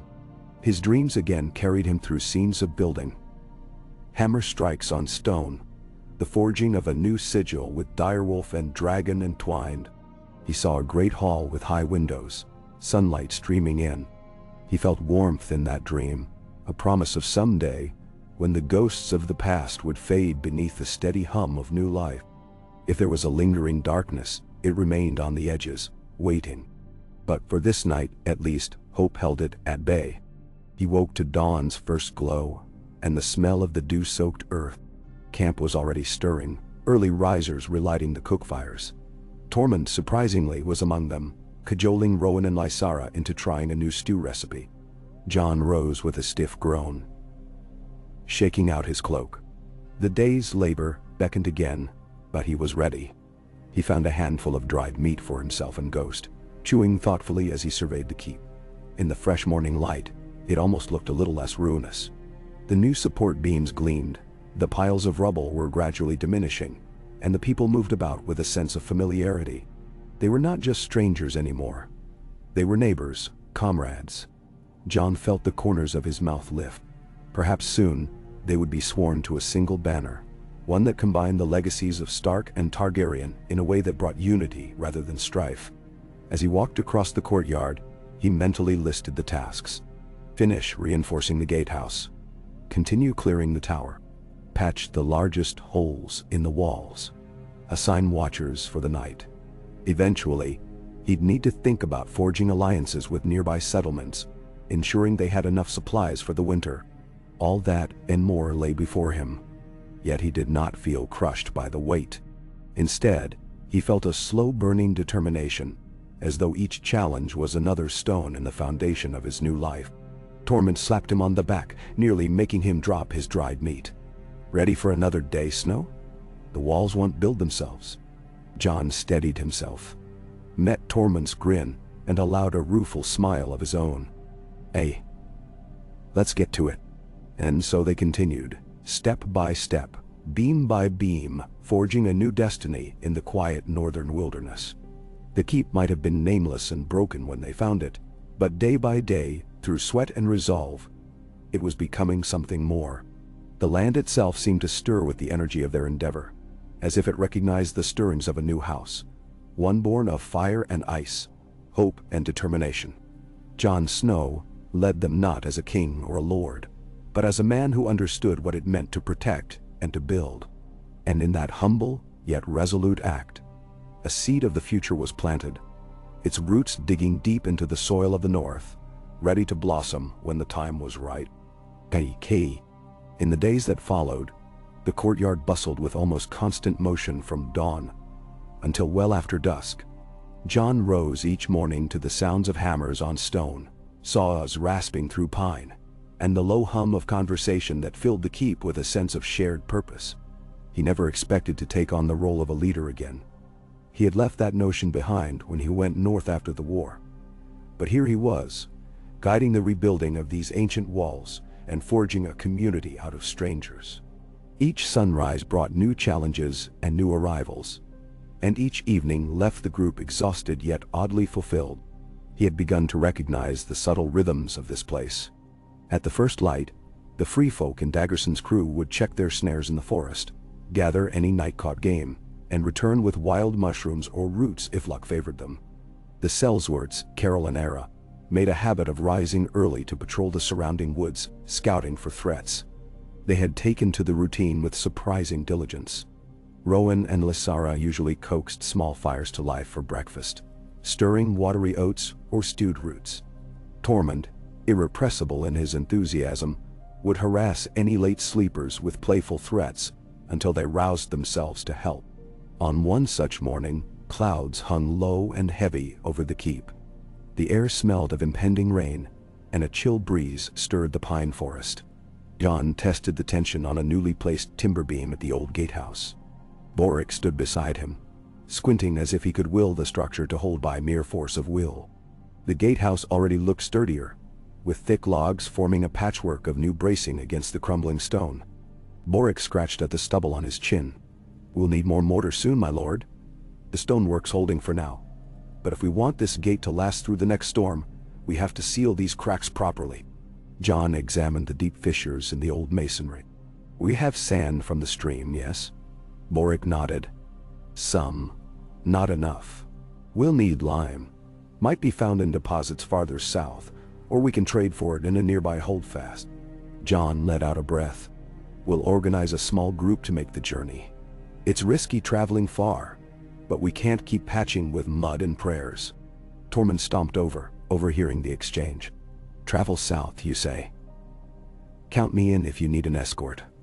Been too long since I saw more of your fancy southern roads. Besides, I could do with a change of scenery.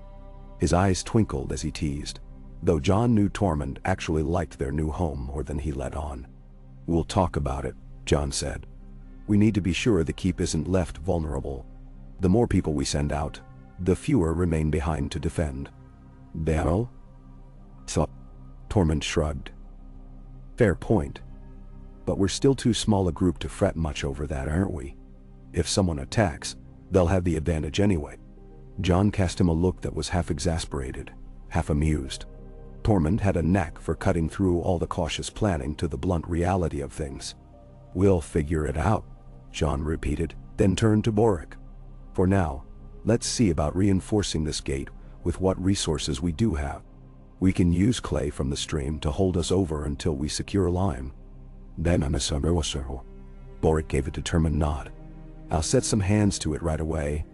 John left them to their labor and began a slow circuit of the courtyard. He noticed that in a corner by one of the old walls, Carol and Era were sparring with wooden practice swords. Their fluid movements caught his eye. Clearly, they had trained for years in the arts of combat. Some of the free folk paused to watch, occasionally whistling or calling out as Carol and Era lunged and parried in a coordinated dance. At last, Ira swept Carol's legs from under him with a spinning kick, sending him sprawling in the dirt. He sprang back up, laughing as he brushed off the dust. John approached, arms crossed. You two look ready for war. Carol bowed his head in a gesture of respect. It never hurts to keep our skills sharp, my lord. We haven't needed steel yet, but who knows what the future holds.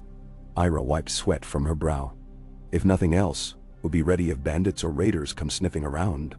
John eyed them both. Well, keep training as you like, but don't neglect the tasks that need doing. We all share the workload here. Namin? Carol held up a hand. Understood. We finished patrolling earlier. Cleared a few fallen trees along the trail to make it easier for travelers. We thought a quick spar would do us good. John accepted the explanation with a nod. He couldn't deny that he felt reassured by their vigilance. In truth, a part of him remained wary. He'd seen too many Sellswords shift loyalties when times grew hard. But Carol and Era had proven themselves capable and honest so far, and that was enough for him at present. He continued on and found Rowan and Lysara kneeling by a stack of stones they had sorted into piles. The two women were deep in conversation, speaking softly as they compared shapes and sizes. When John drew near, Rowan looked up, brushing dusty hair from her eyes. Lord Snow, she began, then caught herself at his slight frown. John, she corrected. We're organizing these stones for the masons. Boric said we can shape some into blocks if we have the right tools. Lysara nodded, her gaze flicking between John and the stones. We're short on chisels, so progress is slow. But this is better than rummaging through random rubble each time. Mare. John crouched beside them. Good thinking. Once we have a system, everything else moves faster. He hesitated, noticing a faint bruise on Lysara's wrist. Are you all right? Lysara glanced down, self-conscious. I got it pulling on a stubborn piece of timber yesterday. Nothing serious. John reached out, brushing her wrist gently with his fingertips to check. She flinched slightly, but not from fear, more from surprise at the contact. He saw that the bruise was mild, and he released her hand. Be careful. We need every pair of hands in good shape. Now? Her cheeks colored, and she bowed her head in gratitude. I will. He was about to stand when Rowan's voice, tentative, drew him back. John, have you decided on the name? For our new house? He saw the earnest light in her eyes, and knew she meant the sigil he'd once spoken of. The idea of direwolf and dragon intertwined. He thought of the crypt below. the carvings that haunted his dreams. He thought of the blood he carried from both Stark and Targaryen. Yet no name had settled with him. "I haven't," he admitted. "I feel like it'll come in time once this place is more than just rubble. For now, the building matters more than a name." Rowan nodded, though a flicker of disappointment passed across her face. "Of course, you'll know when the time is right." Jon rose, murmuring a farewell. He crossed the courtyard, found the battered trunk that served as his own supply chest, and retrieved a long coil of rope. Today he planned to return to the tower's second floor with Tormund and secure the rotted beams to prevent further collapse. Although it was risky, they needed that tower stable if they ever hoped to reclaim its upper levels. The vantage alone would be priceless. No more surprises from roving parties or curious wanderers. As he prepared, Ghost appeared at his side, silent as a shadow. Jon met the dire wolf's red eyes, comforted by the creature's ever-present loyalty. He patted Ghost's flank. "Come on, we've got work to do." Tormund joined him, and they made for the tower. Together, they climbed the precarious interior steps, carefully hauling rope and a few stout pieces of timber to create makeshift scaffolding. A group of watchers lingered below, prepared to assist if anything went amiss. Within the broken upper chamber, a faint drizzle of dust fell whenever they moved too abruptly. The wind moaned through a wide gap in the wall, reminding Jon of the times he stood atop the wall itself, bracing against the howling gusts. But this was different. There was no unyielding ice here, only crumbling stone. They set to work, anchoring ropes around the half-intact columns, looping them through iron rings that had once held tapestries or banners. Tormund grimaced at the precarious state of the floor, which creaked and sagged under his considerable weight. Jon felt it too, the subtle shift that hinted at a potential collapse. His heart hammered as he crawled along a beam that jutted over empty space. One slip, and he'd plummet to the courtyard below. Yet they persisted, inch by inch, hammering in wooden braces, pulling the rope taut to hold the beams in place. Sweat beaded on Jon's brow despite the cool air. Tormund swore more than once as dust clogged his throat. When at last they secured the final support, the tower floor seemed a fraction more stable. They tested their handiwork by standing, gingerly, at the center of the chamber. The floor still trembled, but the worst of the sag was alleviated. Tormund blew out a breath. "Madness, this is. But if we can shore it up further, we might keep it from falling on our heads." Jon coughed, clearing the dust from his mouth. "We'll find heavier beams for the corners. We might even build a wooden walkway around the edges. We can't leave the center as it is, too rotten." Tormund grunted, and moved to the gaping hole in the wall to peer out. The forest stretched before them, dark and endless. "You see that ravine there to the northeast? I think that might be a good spot to gather stones. Looks like a rocky slope. If we could haul them up, we could do some real building."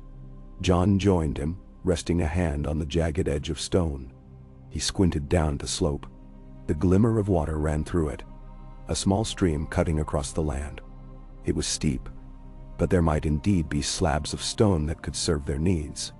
"We'd need a proper team in a cart. The path is rocky, but yes, that's a possibility." Tormund barked a short laugh. "Never thought I'd be a stonemason. Times change." Jon let a faint smile curve his lips.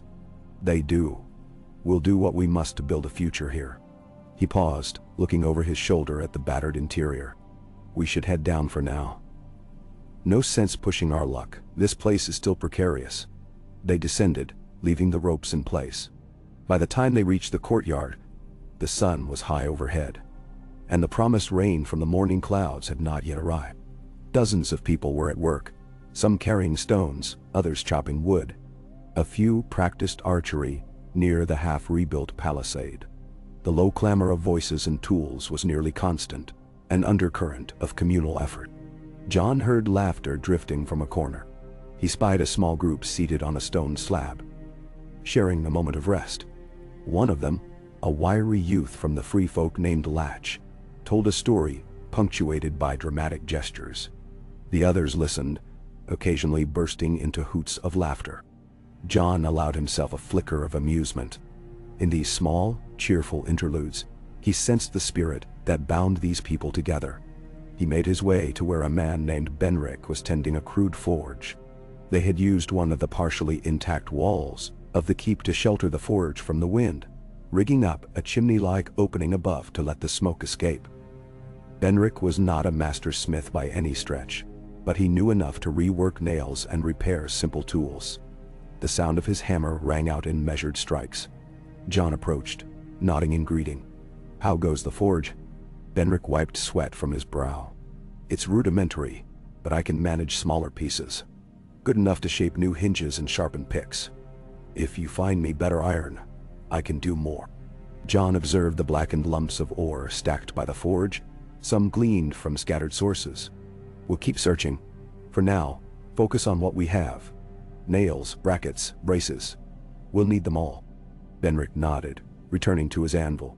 Sparks flew as he struck a glowing piece of metal. The rhythmic clang drew curious onlookers. John moved on, scanning the courtyard for new faces. Their numbers had grown. Wanderers arrived every few days, some guided by rumors, others stumbling upon the settlement by pure chance. John greeted them all with caution, mindful of resources and the delicate balance of unity.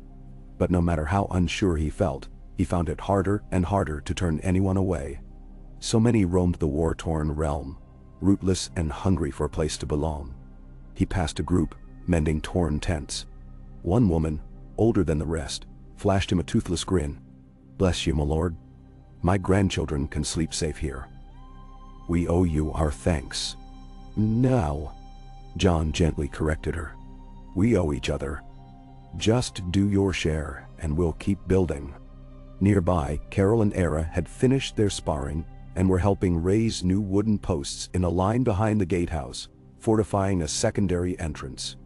John noticed how their camaraderie extended beyond swordplay. They worked with quick efficiency, exchanging minimal words but coordinating, as if they had done it 1,000 times. He felt a small wash of relief that they seemed genuinely invested in the keep's welfare. Still, he remained vigilant. Sel's words did not always show their true colors until tested. The afternoon slipped by in a steady flow of tasks.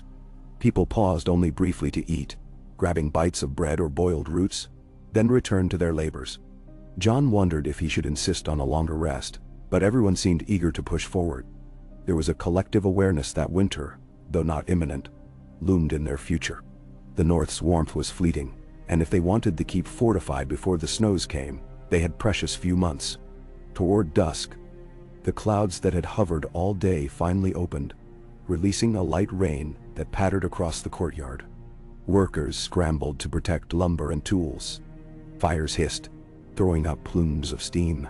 John found himself caught in the drizzle with a coil of rope slung over his shoulder. He shoved his hair out of his eyes, blinking as droplets ran down his cheeks. Despite the chill, he felt a spark of satisfaction. Another day well spent, another set of stones laid. He helped carry the rope to a covered alcove, then shook out his cloak. In the dimming light, he surveyed what they had accomplished. The gatehouse stood more solid, the walls less scarred by gaping holes. A large section of the courtyard was cleared of debris. A few tents had given way to rough wooden lean-tos against the walls, providing sturdier shelter from the elements. Step by step, the place was claiming a new shape. He ducked under a half-intact arch where Tormund and several others gathered to weather the rain. Tormund offered him a skin of ale, grinning through his wet beard. "We've earned a drink, haven't we?" John accepted it, taking a small swallow. The ale was thin, tangy, likely traded from a distant northern village. But the warmth that spread through his chest was welcome. He passed it back to Tormund, who took a deep draught. They spoke in low voices about the next steps.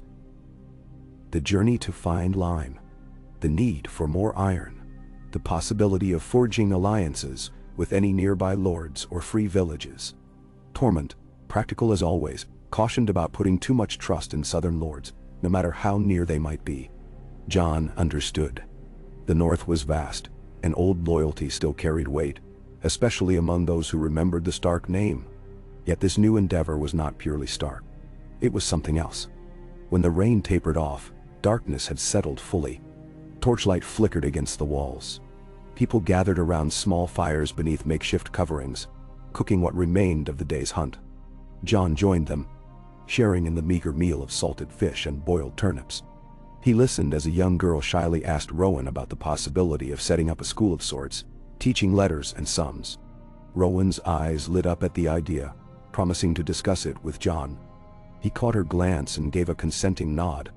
Knowledge was just as important as stone and mortar. After the meal, the group dispersed to their tents or lean-tos, some drifting into weary sleep, others staying up to keep watch. John found his usual spot near the tower, where Ghost curled at his side. The night air held a crisp scent of rain and pine needles. He stared at the sky, searching for the familiar constellations. Clouds still drifted, making the stars flicker in and out of view. His mind roamed over all that lay ahead, more building, more planning, perhaps a journey to trade for the materials they lacked. The uncertainty was vast, yet he felt a core of resolve that refused to yield. He slept fitfully, dreaming of shadowy corridors and swirling carvings. Again the direwolf and dragon emerged in his mind, their silhouettes shimmering. This time, though, he saw them not in a crypt but upon a banner, snapping in a strong wind. He saw men and women gathered beneath it, raising torches in silent triumph. A new crest, a new name. The dream offered no clear words, but the sense of purpose surged in his chest. He woke before dawn, unsettled yet alive with an odd energy. He rose and walked the perimeter of the keep, accompanied only by Ghost's quiet footfalls. The watchmen dozed lightly at their posts. One stirred as John passed, blinking in the faint starlight. But John simply nodded, letting the man drift back to half-sleep. The night's chill gnawed at John's exposed skin, and he pulled his cloak tighter, footsteps echoing on the damp ground. He paused at the gatehouse, leaning over the half-built rampart, to gaze beyond. The forest spread out in a hush. No trace of movement, except for the occasional ripple of wind across the treetops. He felt a curious mix of belonging and isolation. This was the north he loved, yet it was also uncharted territory. The promise of a new life that blended both edges of his lineage. He wondered if the old gods watched from their weirwoods, silently judging, or perhaps silently blessing.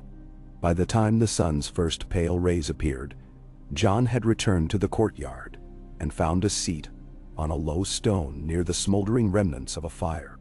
He thought of Winterfell, of Sam and the Citadel, of Sansa and Arya far away, forging their own destinies.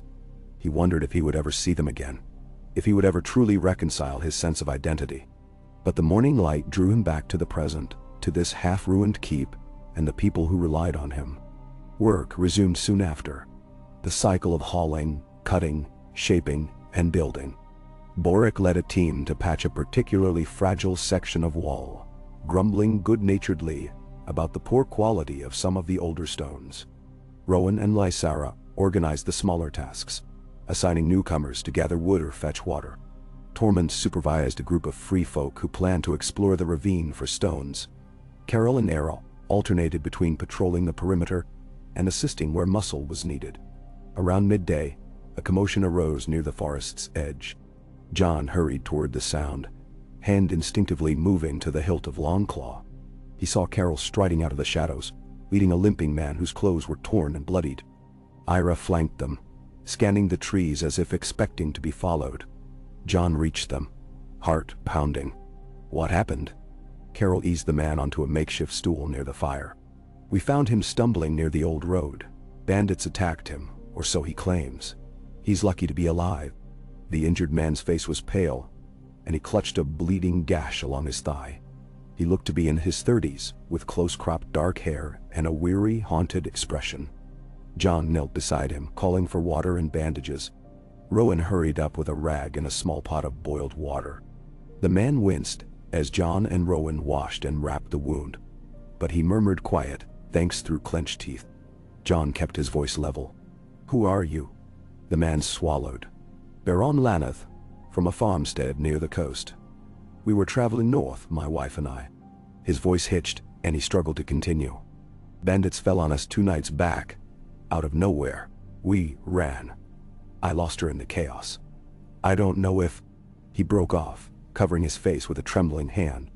John exchanged a glance with Carol and Ira.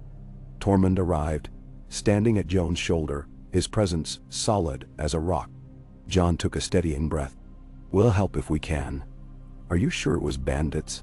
Baron nodded shakily. "They carried no banners, demanded coin and food. When we resisted, they started killing." He choked on the last word, tears brimming. "I don't know if my wife escaped. I ran until I collapsed. Next thing I knew, your people found me." Rowan gently touched the man's shoulder. "You're safe now. We'll tend your wound. Is there any chance we can find them?" Baron's face contorted with despair. They were heading northeast, deeper into the forest. "Maybe they're following the old road to some hideout. I can't say." "Nah." Tormund scratched his beard thoughtfully. "Bandits near our doorstep. That's not welcome news." John nodded, lips pressed tight. The keep was still fragile, and the people vulnerable. If a band of outlaws lurked in the woods, that posed a threat they could not ignore. He rose, addressing Carol, Ira, and Tormund. "We'll send out a scouting party. If we can find these bandits, perhaps we can reason with them. Or at least drive them off." Tormund snorted. "Reason with bandits? Might as well reason with a hungry bear. But I'll go with you." "Mems." Carol folded his arms. "Count me in. Ira too. We're not afraid to deal with a few rogues." John motioned for them to hold. "We'll plan carefully. We can't leave the keep undefended. Tormund, you and I will take a small group. Carol and Ira should remain here for now to keep watch, in case these bandits come looking. If we all go, we leave everyone else at risk." Tormund's brows furrowed, but he gave a curt nod. Carol nodded as well, though he seemed disappointed not to be on the front line. John turned back to Baron. "We'll do what we can for your wife. If she's out there, we'll try to find her trail. In the meantime, rest and heal." Baron's eyes welled with gratitude and fear. He clutched Rowan's hand as she finished binding his wound. "Thank you," he rasped. "I'll do anything to repay you. I just want my wife safe." John rose, scanning the courtyard. He saw the worried looks of those who overheard the news. This was a test of their resolve. Not only did they have to rebuild, but they also had to protect what they were building. He placed a steadying hand on Tormund's shoulder. "We'll gather a small band. We leave at first light tomorrow. If the bandits are close, we'll find them." Bansh. That evening, tensions ran high. Whispers spread through the camp about the bandits. How many? How ruthless? Whether they might attack the keep itself. John did his best to quell panic, reminding everyone that the walls, though incomplete, would provide some protection, and that Carol and Ira, along with the free folk, would stand guard. Yet he saw flickers of fear in the eyes of the newly arrived families, those who had come seeking shelter from exactly this sort of danger. He spent a good part of the night making preparations. Tormund assembled volunteers, a pair of free folk archers, a stout man named Greystoke, who had once served a minor northern house, and Lysara, who insisted she could track well enough to help. John hesitated, letting Lysara go. She was no warrior, but she had proven her keen eyes and steady composure more than once. She reminded him of a watchful hawk, quiet yet insightful. In the end, he accepted her offer. They stored rations in leather pouches, sharpened blades, and checked their horses. John had no illusions about a fair fight. If the bandits were numerous and well-armed, they might have to resort to stealth or negotiation. But he refused to stand by while innocent travelers were ambushed, especially if one of those travelers might still be alive out there. He felt the old pull of duty deep in his chest, reminiscent of his days in the Night's Watch, when they had patrolled the wilderness to protect the realm. As darkness fell, John carved out a moment to rest near the fire. Ghost lay at his feet, watchful even in stillness. Rowan approached cautiously, handing John a bowl of thin stew. He accepted it with a grateful nod. She lingered, eyes downcast. "You'll be careful, won't you?" John looked at her over the rim of the bowl. "I will. We won't go looking for trouble we can't handle." Rowan's voice trembled slightly. "We need you here, building this house. Not getting killed by outlaws in the forest." He heard the unspoken sentiment. "We need you." It weighed on him in a way that was both comforting and heavy. He reached out, placing a hand on her arm. "I'll come back," he said quietly but firmly. "We all will." She nodded, lips pressed tight. Then she stepped away, leaving John to finish his stew in silence. The night felt even longer than usual. He dozed fitfully, waking to every rustle of wind and footstep around the dying fires. Finally, just before dawn, he rose, strapped on his sword belt, and roused the small band set to ride with him. The courtyard was dimly lit by a few torches guttering in the pre-dawn breeze. Tormund checked the saddles while Lysera and Greystoke packed water skins. The free folk archers, two wiry siblings named Mira and Tolvin, stood off to the side, exchanging hushed words and adjusting their bows.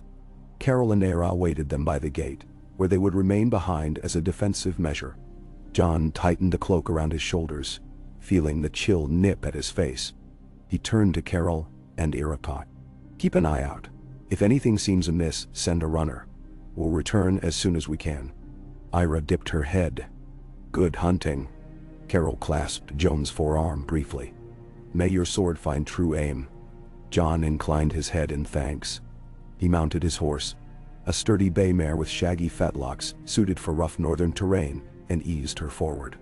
Tormund, Lysera, Greystoke and the siblings followed, forming a small column.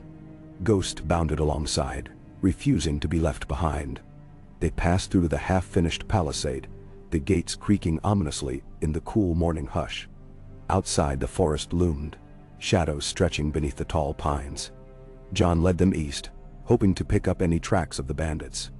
The old road was barely more than a trail, choked with underbrush and lined by half-toppled stones that might once have marked a boundary. Lysera rode near the front, scanning the ground with hawk-like intensity. The only sounds were the clop of hooves on damp earth, and the whisper of the wind through the trees. Now and then, they caught a distant cry of a crow, or the snapping of a branch somewhere in the undergrowth. The tension in the group was palpable. Tormund cracked his neck, restless. Greystoke's hand hovered near his sword hilt. Mera and Tolvin, the free folk siblings, kept their bows at the ready, arrows in easy reach. They traveled for hours, stopping periodically to let Lysera dismount and examine faint imprints in the mud or broken twigs that might indicate recent passage. More than once, she shook her head, expression grim, and they pressed on. Ghost roamed ahead, nose low, sometimes vanishing behind a cluster of trunks before reappearing to check on them. Near midday, they discovered a small clearing where signs of a struggle became evident. Footprints in the dirt, spattered blood staining leaves, a shredded scrap of cloth. John felt a hot coil of anger in his gut. Tormund crouched beside the bloodstains, frowning. Mera and Tolvin moved around the perimeter, arrows nocked, scanning for any lurking figures. Lysera crouched and picked up the scrap of cloth. She turned it in her hands. Not long ago. A day or two. Matches Biron's story. Ghost sniffed the ground, hackles rising slightly. Joan's jaw tightened. He looked around, half expecting a bandit to spring from the shadows. But silence prevailed. The only movement was the shifting sunlight through the canopy. Greystoke found a broken dagger near a clump of ferns. Its hilt was stained dark with old blood. He held it up. Likely belonged to one of the attackers. John took a steadying breath. "They move northeast," Biron said. "Let's continue that way. Keep your eyes open." They mounted and rode on, hearts swayed by the grim evidence. The forest thickened, forcing them to pick a winding path around dense underbrush. Bird calls seemed louder here, echoing in the hush. A sense of watchfulness pervaded every rustle of leaves. As the afternoon wore on, they reached a place where the old road vanished entirely, swallowed by moss and fallen logs. Lysera found faint tracks heading farther northeast, a boot print here, a snapped branch there. The group pressed on, forging their own route through the undergrowth. Now and then a fresh sign appeared, ashes from a small campfire, or footprints that overlapped each other. Joan's heart pounded with the knowledge that they might be closing in on the bandits. Could the man's wife still be alive? When they reached a bend in a shallow stream, Ghost froze, nose twitching. He let out a low growl. Jon and Tormund exchanged a sharp look. Mera and Tolvan drew their bows, scanning the shadows. Greystoke eased his horse into the stream with caution, water splashing around the hooves. Lysara halted, eyes searching the bank. Then, faint as a whisper, a sound reached them. A moan or a whimper, drifting from somewhere among the ferns. Jon dismounted at once, motioning for the others to spread out. He crept toward the source of the noise, stepping carefully to avoid snapping twigs. His heart thudded in his ears. Ghosts slunk beside him, fur bristling.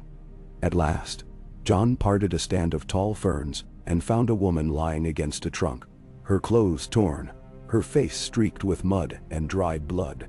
She clutched a broken branch as if it were a weapon. Her eyes went wide with fear at the sight of him.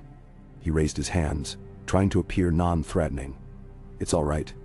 We're here to help. Are you Baron's wife?"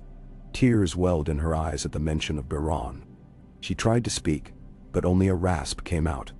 Jon knelt, offering her his waterskin. She drank greedily, coughing. Tormund and Lysara appeared behind Jon, while Mera and Tolvan kept watch on the perimeter. Greystoke hovered with one hand on the hilt of his blade, in case any threat lurked nearby. The woman, regaining a bit of composure, whispered, "My name is Eilen. Baron. Is Hay?" "He's alive," Jon reassured her. "He made it to our settlement. He was worried sick about you." A choked sob escaped her. She closed her eyes in relief, tears tracing muddy paths down her cheeks. "Thank the gods. I thought he was dead." "Memsi." Jon examined her injuries. A gash on her arm had clotted, but it looked raw. Bruises marred her skin. He beckoned Lysara, who knelt and began tending the wound as best she could with a strip of linen. Aelin let out a faint hiss of pain, but she did not resist. Tormund loomed near. "Bandits do this?" Aelin nodded weakly. "They attacked us, killed some of the travelers. I ran. They chased me until I hid in the brush. I haven't seen them since." Her voice trembled. "Please, get me out of here. I can walk, I think. Maybe." "Namnimpo." Jon placed a gentle hand on her shoulder.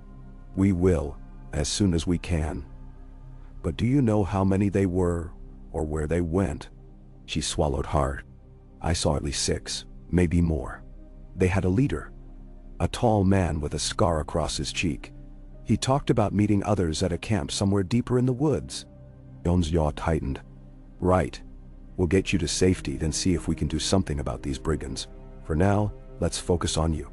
Carefully, they helped Eilen stand.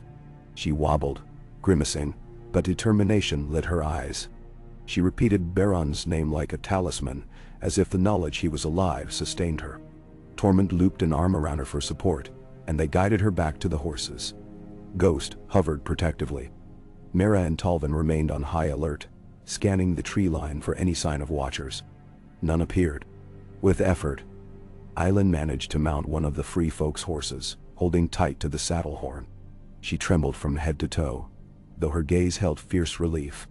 Jon looked at Tormund, then at the rest of the group. "We've done what we came for. Let's return. Aelin needs shelter and care." "Then..." Tormund nodded, but a spark of frustration glinted in his eyes. "We can't leave those bastards roaming free." Jon's jaw clenched. "I know, but we can't fight them all alone. Not without more information or numbers. We'll come back with a larger party if we must." They turned around, forging a cautious path back toward the keep. Aelin leaned against the horse's neck, eyes fluttering with exhaustion, but she clung to consciousness. Greystoke led the way, sword in hand. Mera and Tolvan fanned out slightly to guard the flanks. Jon rode close to Eilen, with Tormund and Lysara just behind. The forest seemed to press in around them, its silence thick with hidden threats. As they rode, the day waned, the sun dipping behind the canopy. The journey back felt slower, burdened by worry that the bandits might ambush them at any moment. But the hours passed without incident. Finally, they reached the edges of the keep's territory, spotting the half-finished walls and the watchfires burning in the twilight. Relief spread through Jon's chest. Whatever awaited them inside, at least they had returned with Aelin alive. A call went up from the watch as they passed through the gate. People gathered: Carol, Ira, Rowan, and many others. Beron rushed forward, stumbling in his haste.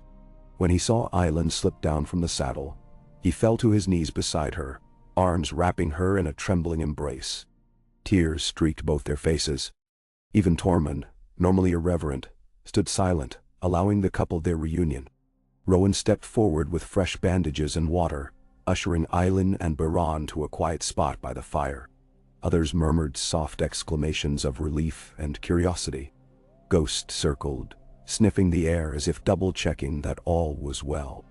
Jon swung off his horse, muscles aching from the day's ride, and gave Carol and Era a brief rundown of what happened. Carol's eyes narrowed at the mention of the bandit camp. "We should assemble a force to deal with them. They'll only grow bolder." Jon nodded, but a weight lay on his shoulders. They needed time to plan, time to gather resources. The keep was still half-finished, vulnerable to any serious attack. But allowing roving bandits to terrorize the nearby roads would undermine everything they were building. He ran a hand through his hair, glancing at Tormund, who regarded him with a grim expression. They both knew the battle for survival was not limited to hammering stones into walls. As night deepened, the settlement tried to return to a semblance of normalcy. Aelin received a bowl of hot stew, and Beron sat by her side, tears of gratitude welling whenever he glanced at Jon and the others. People asked questions in hushed voices. Some, fearful, gripped tools and weapons more tightly than before. Jon could almost feel the shift in the air. This was the first true test of their unity, a threat from outside that demanded a response. They had not yet finished building their home, but fate cared little for such details. Jon found a spot near the central fire, where a plate of food waited. He ate mechanically, hardly tasting the stew, his mind spinning with thoughts of how to protect everyone. Carol and Era joined him, both lost in their own contemplations. Tormund paced near the gate, occasionally muttering about how easily the bandits could slip through the forest. Rowan approached with a cup of warm tea, offering it to Jon with a worried smile. "You look exhausted," she said gently. He accepted it, letting the steam curl around his face. "I am, but we'll get through this." She crouched beside him, voice low. "You brought her back. That's all that matters tonight. The rest, you can handle tomorrow." He gazed at the flickering fire, nodding slowly. Tomorrow. His eyes flicked to the incomplete walls, the makeshift ramparts, the huddled families. He thought of the direwolf and dragon beneath the tower, carved in ancient stone. Perhaps this challenge was part of the forging process, a test of whether they could stand together against the cruelties of the world. If they could, maybe this place truly deserved a name, a house that symbolized hope against the darkness. He finished the tea, letting its warmth spread through his tired bones. Then, guided by that stubborn, unyielding sense of duty, he began to outline plans with Carol, Ira, Tormund, and anyone else who wished to join. They spoke far into the night, forging strategies and contingencies. If the bandits came, they would find not a broken ruin, but a settlement of fighters, survivors, and dreamers, bound by more than stone and mortar. Jon listened to each voice, weaving their ideas into a broader tapestry of defense. Outside, the wind rustled through the pines, carrying whispers of unknown threats. But within the circle of firelight, they gathered in quiet resolve. Jon glanced at the faces around him, hard, earnest, fearful, determined. These were the people who had placed their trust in him, who were building a future with their own hands. He squared his shoulders and vowed silently that he would not fail them. If the dawn brought danger, they would face it, united behind the dream of something better. And if the dawn brought hope, they would seize it with both hands, forging the house of ice and fire out of the ruins of the past.